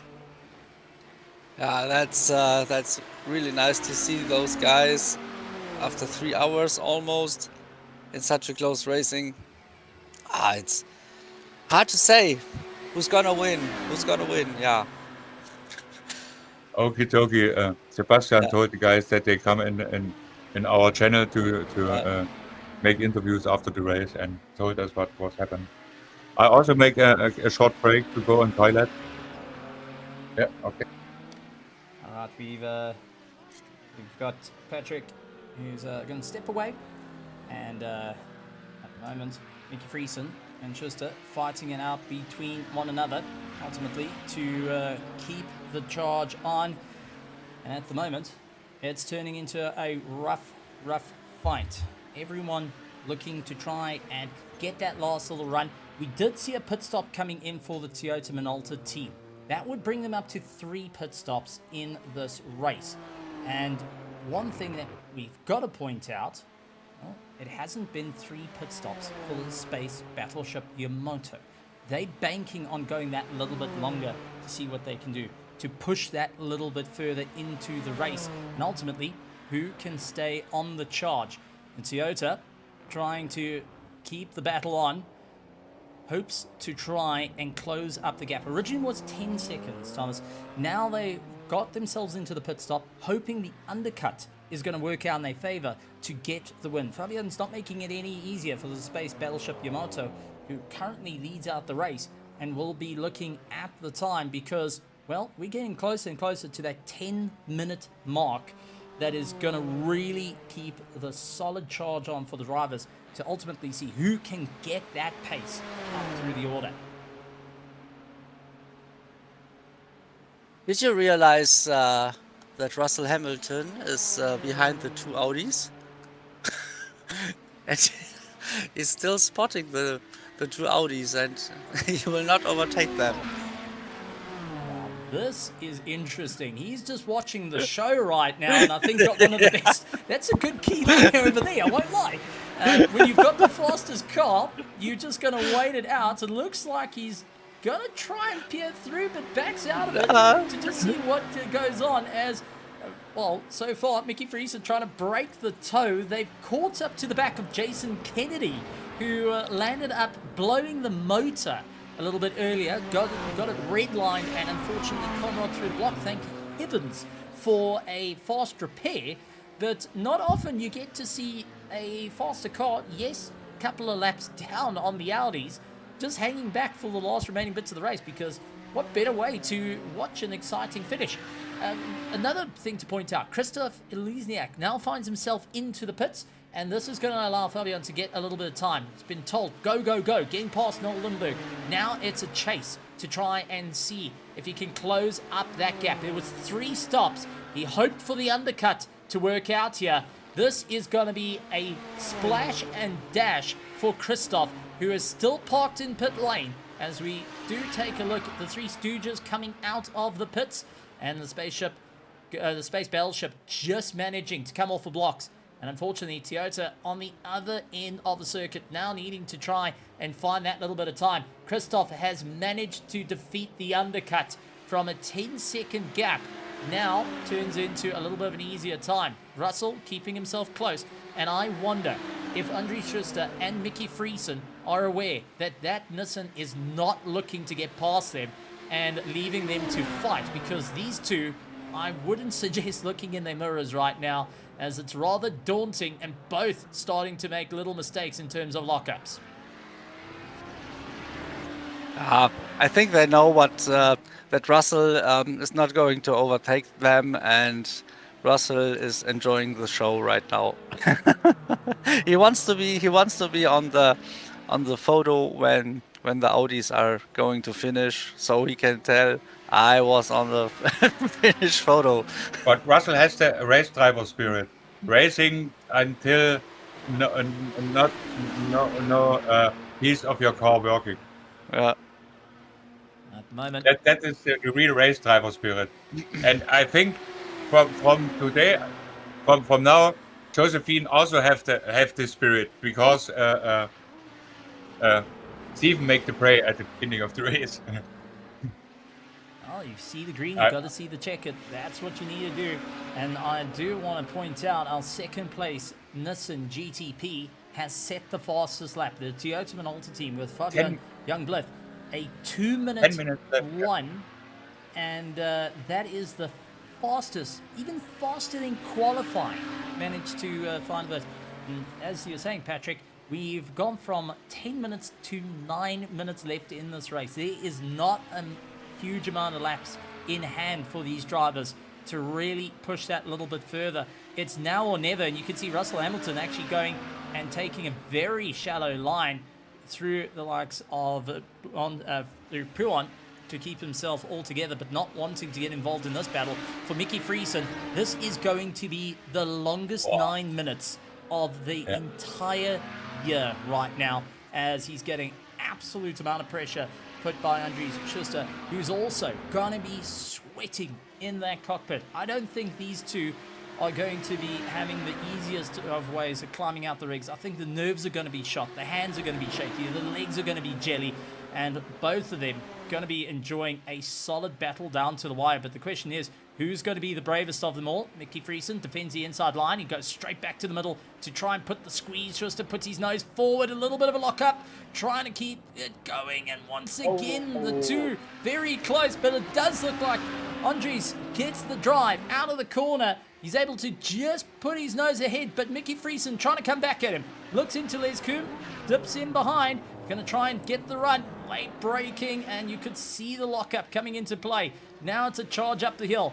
Luke Rosberg is catching up, and that is going to be an interesting one, because Luke, I don't think, is going to hang around at the back of these two. He's going to try and make it a quick, easy overtake and can open up the door. Take a look how quickly the Nissan caught up. Yeah. On a straight line, the Nissan is so much faster, so yeah, usually you can easily overtake, as you can see, and yeah. Door to door. It was oh dear. Oh, that's such a nice racing. But as I said, the guys known each other for years, and they're battling every week for the victory in their classic series. All I can say, Andries is going to have to pull out his inner Sorrel van der Merwe, Willie Hepburn, Tony Viana, just everything to get elbows out racing, and names in the side of South Africa has been one of the top runners of Tin Top Racing. But also, do not take away from our fight up towards the Nissans. Space Battleship Yamato now 11 seconds ahead of Toyota Minolta. That's on the back of them. Likes of Florian Lunchner is finding himself in third place for the Kinetic Racing team. Hugo Batugo Racing in fourth. Noobs on Track holds on to the top 5. And the Totoro Racing, Josephine Becker finds herself into the top 6. Radicalized Shopping Cart finds themselves up towards top. Josephine Becker slices through. And she gets round our fighting duo for the Audis as we coming down to the wire now. This is going to be a mental race for every single driver. We do see Dominic now going down the inside. He's trying to make up a little bit of time. Late on the anchors, goes and fouls up Mickey Friesen. Mickey trying to come back at him and really getting onto the power. That's going to compromise the drive. Mickey Friesen now finds himself a little bit further down, 1.6 seconds. That's just helped out Andries. Now, depending on when Dominic gets on by, this may work in the favor of Andries. And I do think it's going to be down the straight line. Andries going to give him a little bit of room as they come bailing up towards Eau Rouge. It's a little blip onto the brakes. Get yourself back onto the throttle as quick as possible. Mickey Friesen miles back from Andries and will be most certainly going and mincing his words right now as he does take a look in the mirror. Russell Hamilton not Maybe he wants a little push from Russell. Give me some speed. I'm wondering, is Russell sinks it too deep into the corner? He tried to help out and unfortunately found himself into the weeds. Mickey Friesen would have saw that in his side window, going and taking a deep breath, watching a Nissan go flying. And Russell hoping to possibly do a little bit of bump draft to move Mickey Friesen up. Something you usually see in NASCAR. You do sometimes see it in GT racing, but not often you get to see a sports prototype try and lean onto a tin top race car like the Audi GTO. He's going to have to get that square. The nose is like a ramp. This is going to be one thing I'm not quite sure. If I'm Mickey Friesen, do I really want to get a little bit of a push? Because it's not a push. He will put up the rear tires. It's a good thing the front tires also have a little bit of grip underneath them. Also think with that big foot, it's not so easy to handle the pedals in the rig. Oh, this is going to be a bad one. This is going to be a charge as Hugo Portugal Racing sets their personal fastest lap. And you can see through Blanchemont, Russell backs off and miles away. Schuster locks it up into the corner. Mickey Friesen closes up the gap. Now 1.4 seconds. The GTPs are also closing up into the fight as Russell pulls into the pits as he's got a drive-through penalty to serve after picking up incident points. Christopher Luziak finds himself up into the lead, 9 seconds ahead of Toyota Minolta of Fabian, trying to close down the gap. And this has been a bit of a yo-yo fight right now, but we're into the last 3 minutes of this race. It's been a 3-hour absolute slugfest. Josephine Becker now finds herself into the pits, getting herself sorted out. Russell Hamilton into the pits as well. This will be the final stops for them. But for those that have really focused on their drive, this is now or never. This is you needing to pull the trigger to ensure you stay in for the fight. And Mickey at the moment trying to close we have a question in the chat. Some of our viewers ask, is Steven a real sports presenter? Steven, are you a real sports presenter? I think so. I have some fun. I'm going to leave it at that. It sounds like them, and as you heard, I think so. Yeah. Okie dokie. Let's take a look at the last. I'm just enjoying the racing, to be honest, because I'm looking at this. There's 0.9 of a second. Oh, Vintage Endurance Racing getting a black flag drive through. Oh, Jan, Stefan. This is going to be a difficult one as our GTB is now down to 8.4 seconds. Andreas Schuster managing to stay alive only just, but you saw the lockups there. Patrick Thomas, you saw the lockups. The pressure's mounting. He knows this is second place. He knows he's got his rifle on his back end and is fighting down to the wire. And I don't think the checkered flag is coming out quick enough for Andreas Schuster now. At the moment, for me, Andreas looks a little bit fresher, Andreas tires.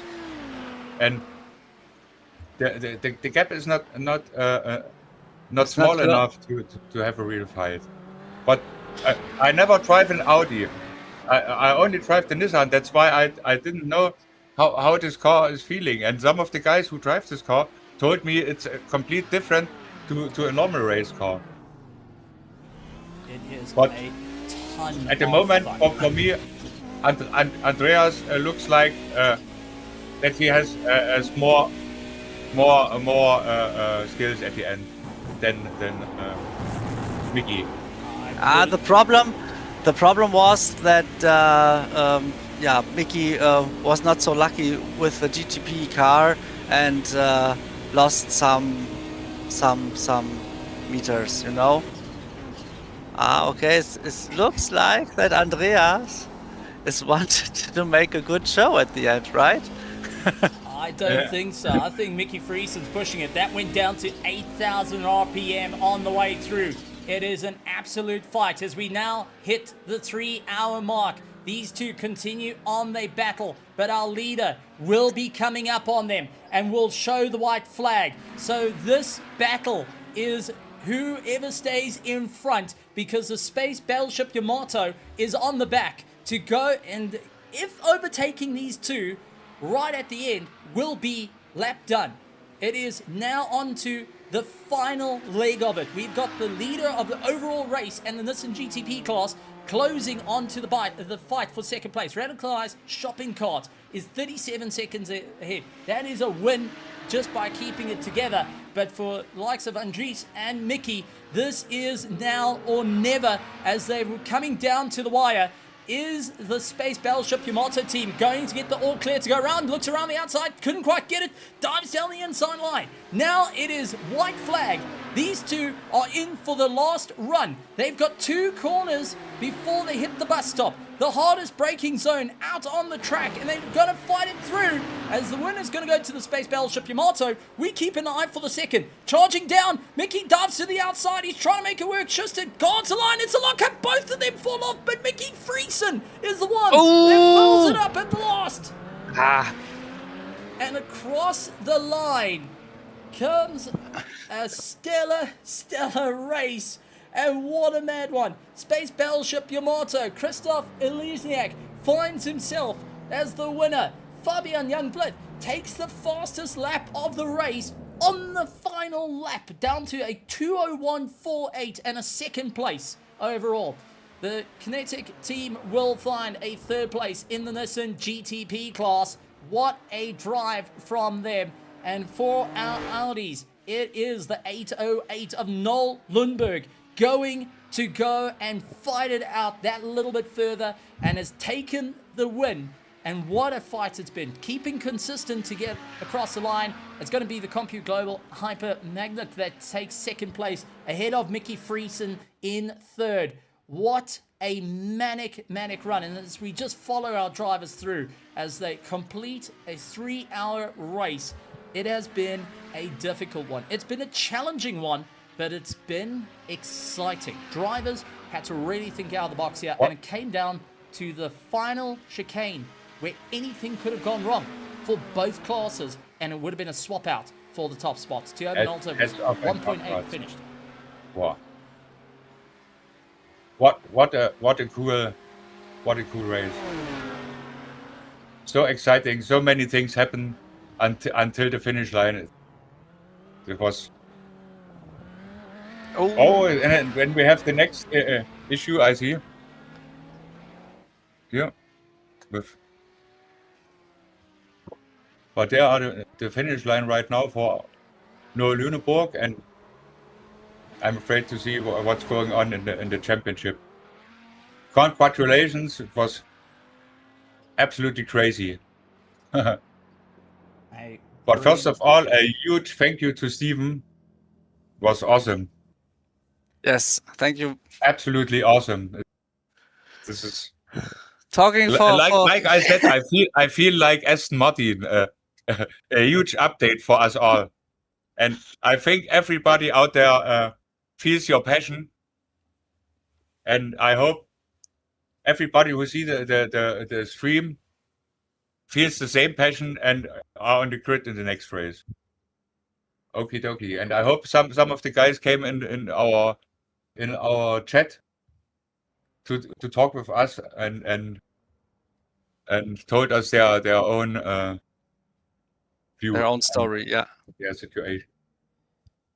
Well, with that being said, taking a look at our provisional results, it is going to be for the Nissan GTP class, the Space Battleship Yamato taking the win by 1.7 seconds. Toyota Minolta finishes up in third. Kinetic finishes up in third. Hugo Batugo Racing up into fourth place with Noobs on track, managing to cross the line in fifth place. The Totoro Racing, after throwing in the towel in the early stages of the race, now finds themselves up into sixth. So stellar run there. Northern Winter Racing Blue cross the line in seventh. The Three Stooges come across in eighth position. Breaking Bad Foot, well, put his best foot forward. Might have been the left foot instead of the right foot, and finishes up in ninth place. What's Apex Racing, our championship runners, now find themselves finishing up in 10th. Northern Winter Racing in 11th. The Wolski Racing team in 12th, with Pushrod Racing in at the back of the pack. And taking a look at our Audi GTO class, it was a radicalized shopping cart that took the win, going and managing to keep ahead of the CompuGlobal Hyper Magnet SimSport 2. Friesen finishing up in third. Bessie Racing, Vintage Endurance Racing Association. Sixth goes to the Solar Warrior team. Ian Highcox, one of our early retirements, and unfortunately the earliest retirement, 63 laps down, is Beast Racing. What a run out there, and I've got to catch my breath after that one. Oh, we have the first guys here for interviews. Yeah. Okay, I would say Jan Stefan. Oh, Tell us about your race. Oh, Ja, erzähl was über dein Rennen. Tell us about something about ja, your race. ja, Okay. ich Okay, überlege. wait a second. I think Jan can do it in German. And you because- translated this. Yeah, Jan has and we translate it later. Okay, keep on. Hau rein. Wie war's, Jan? Hast du ein ordentliches... Anstrengend? Anstrengend. Was heißt denn Ja. anstrengend? Ich bin öfters raus. Ich habe sehr viele Xe gehabt. Ich habe sie wirklich alle getroffen, ne? Okay. Ja, eine Durchfahrtsstrafe habe ich bekommen jetzt zum letzten auch nochmal dann. Aber die brauchte ich halt nicht absitzen durch die 3 Runden. Ja, ist das Ja, denn... wir hatten dann, am Anfang sind wir ja noch dann haben versucht im Verbund zu fahren. Das hat ja auch gut funktioniert. Mhm. Aber ich habe leider beim Boxenstopp, Okay. ich habe eine Runde rausgefahren, aber beim Boxenstopp bin ich zu langsam gewesen und da habe ich die Zeit verloren. Wir hatten eigentlich geplant, dann weiter zu ziehen gegenseitig, aber klappte dann nicht. Sebastian konnte da wegfahren oder ist dann weggefahren. Okay. Ja. So, Stephen, yeah, Jan just told us that he thinks that he found every X on the track, so he had enough to Hello, get hello. to get the penalty, and yeah, he tried to stay together with Sebastian, and yeah, he was able to save some fuel to get a more lap on track, but yeah, it looks like that the pit stop was too slow, so yeah, he lost it, and yeah, it was a difficult race. It's yeah, he's tired, and yeah, difficult race for him, but good Yeah. to see the checkered flag. Perfect. So, Eugene, tell us about how was Mein your Rennen? race? Yeah. Ja, war okay. Also Oh, mehr erwartet eigentlich.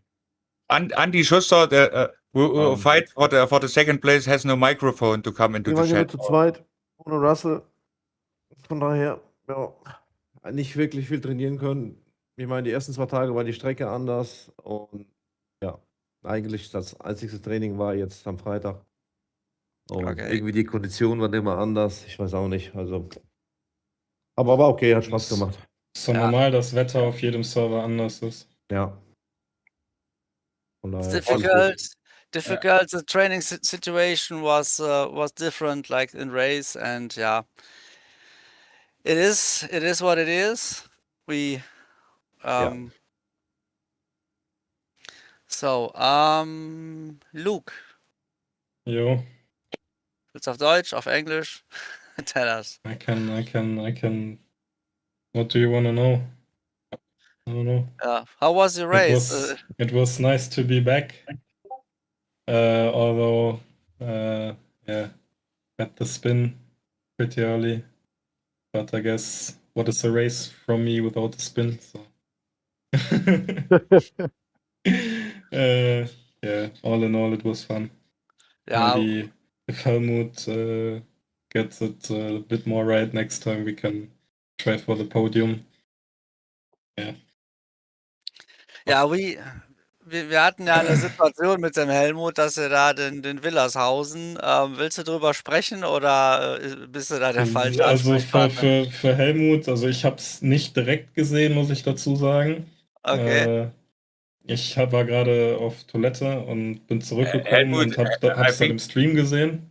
I think Helmut has a much higher pace and Ja, Helmut at the dachte point auf where the jeden Fall. accident was happened, he was behind him, but a little bit beside him. And I Helmut think hat auf jeden Fall zu mir gesagt, er kam an und es sah für ihn so aus, als könnte Thomas oder wer das war, sich nicht so ganz entscheiden, ob er jetzt nun rechts oder links fahren möchte. Ja. Und dann wurde es ein bisschen eng, weil er dachte, okay, der weiß jetzt schon, ne? Ich habe es ja im Stream gehört, du dachtest auch, Thomas weiß schon, dass da jetzt jemand ankommt. Und ich glaube, das war einfach ein Missverständnis, was zu einem ziemlich schweren Unfall geführt hat. Ja. misunderstanding. That's why the driver asked about a real steward, but I didn't know the guy who can make the job. For me, the serious or vintage racing and iRacing has so much potential, but for me also the series has to be a bit more organized and stuff. I think there's a lot to be done, but it's always fun to be here. So. Okie dokie, but we was happy about every driver who drive the race until the end, and this complete. It was a endurance race, but it feels like a normally short race, and I couldn't so much practice. things happen. We have such a small field, but when you watch the stream, you only have maybe 10 minutes where you can take a breath, and other time there so much things happened, and I must say such a huge thank you to Steven. He done the job a lot much better than I can do it. This is I'm really thankful for that, and Wolfram ist auch noch da. The community is happy about now. The guys can understand live what we do, and everybody of you know he has the same passion as me and the other guys, and I think the series will be growing in the meantime. So, der Wolfram ist auch da. Guten Abend. Hörst du mich? Yeah. Good evening, Bulle. One of the two stooges from the three stooges. Yeah. Yeah. We are only two from the three this race. Yeah. Yeah. And I lose the car in the first lap. But we need normally we need both of the winners in our interview channel, but I didn't know how I can send them a message. I didn't find them here on. Can anybody send them a message to come here for a victory interview? Okay. It's interesting for our viewers to know what's happened behind the scenes and what's the view from the driver. I think so, and Steven, Steven has the right skills to ask the right questions. It's absolute intense to drive this car on this track. Absolutely. But in the end, with that result,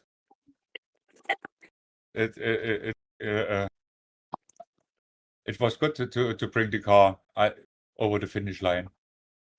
Yeah, that was the only target for us after I think the we first are also crash from me. oh yeah. Stephen needs a little break from right now. I think so. It was a long way to go for him, but he made the job absolutely fantastic. I think some little things we change for the next time, but I think for every one of you, it was a cool evening. I hope so. We had a lot of fun together, and I didn't know, Tommy, you will say some words. I would. Okay. Yeah, I'm completely flashed from Stephen as everyone here, and sometimes, well, English is not our main language. Maybe you've heard it, and That's yeah, why we have Stephen. yeah, that's why we have Stephen, and yeah, we all have to learn English right now. You know what? I think for this, to keep Thomas, the level high. Yes, please. send it in German. I'll send it in English, and let's end it off on a high. Let's go the way of the race and send it off with an absolute banger. Yeah. Yeah, maybe. Well, I'm cannot talk like you in German. Let's we can talk in English. We have a little bit space to improve for the next. Yeah. But for our first international stream, I think it was absolutely fantastic, and it was better than I expected. Yeah. And sometimes you know you speak too fast for me, and when you ask me a question, my brain is working too slow to know what happened. And when Tommy is not around there to help me, I'm a little bit helpless at the moment. That's why it was a fantastic evening. Fantastic to have Russell at the start, to have Russell in the interview, and to have a guy who can ask him the right questions. So all our community understood what you ask him, you know. And I think it was a fantastic evening. Not for every driver, you know. Some drivers have not so much fun like others, but for all of us together, I think it was a fantastic beginning. I'm speechless right now. I'm also a little bit tired, but I can't say how happy I am. All of you, all of the guys who watched the stream, we make a huge step with the results. You can show the results. You can show some cool overlays. Everybody of our viewers know my overlays. They are, I think, the last 5 years. They are from the 80s. Yeah. Maybe the only thing I miss a little bit is a little window from our Tommy in yeah, today it was not possible. Maybe next time. Yeah, but for the short time we have, I think it was fantastic. Yeah. And I hope the community have the same view. And I'm looking forward to the next project we do together. And for the next stream, we are better prepared, I think. Yeah. All right, folks. Well, it's been an incredible one being on air with everyone. It's been exciting to see the racing here at the historic GT Endurance Masters. A massive thank you to everyone behind the scenes, from the drivers, the teams, the admin staff, putting it all together. And most importantly, I think everyone here can agree with me, everyone out in the virtual grandstands going and tuning in, watching the show, giving their thoughts, and also being a part of this incredible scene. We're going to be kicking things off soon with our, heading into the F1 Masters. Maybe I have a last question. Is Yes, it please. possible to see the actually standings in the championship? Because they are in iRacing, Yeah, and they're in for me it Iris. was too difficult to close it all. Because when I close iRacing, I my stream doesn't work, and I can't open the results to show the guys. But I didn't know if it's possible with your SDK overlays That's quite possible. Let's see what we can do. to see the actually standings, because they are shown in iRacing in the results. Maybe it's possible to show it for our viewers right now. Unfortunately, can't see the updated. I'll have to fiddle around on the settings on that one. Can only show what was Wait a beforehand. minute, maybe I can take a look by myself. I quit. Belaste den Herren doch hier nicht so, Patrick. Die aktuellen Zwischenstände in der Meisterschaft. Ja. Wait a second, guys. I take a look at the actually standings.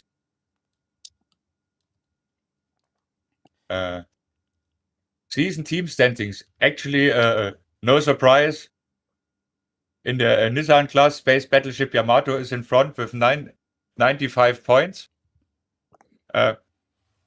Is on second place, like last time, what Apex Racing, but the gap is a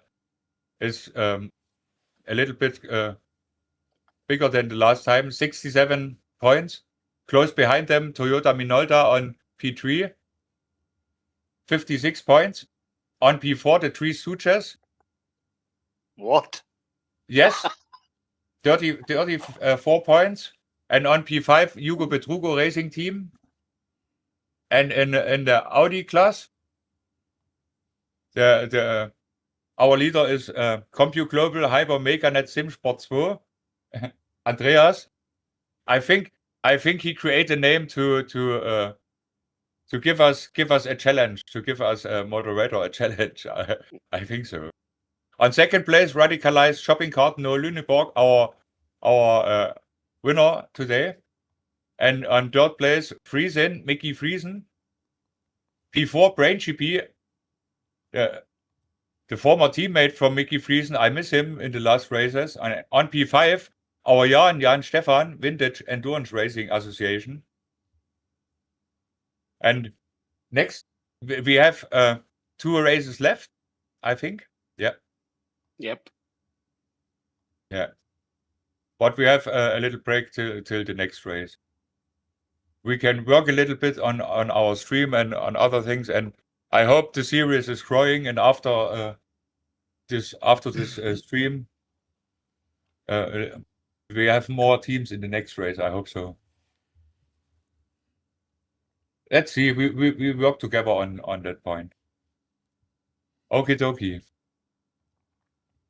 That was all I have to say for today. All right, I absolutely. think the last word to you, Stephen. Well, it's been an exciting one. It's been an interesting one. And a big shout out to everyone. Big thank you, Patrick.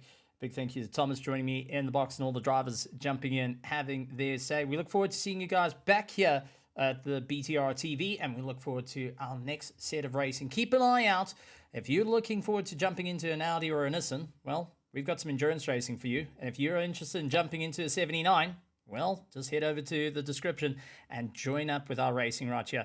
Folks, it's been an incredible time. Make sure you hit the subscribe button along with the bell notification icon. Leave a like as well. Let us know, what do you think is one of the best Group C cars in history?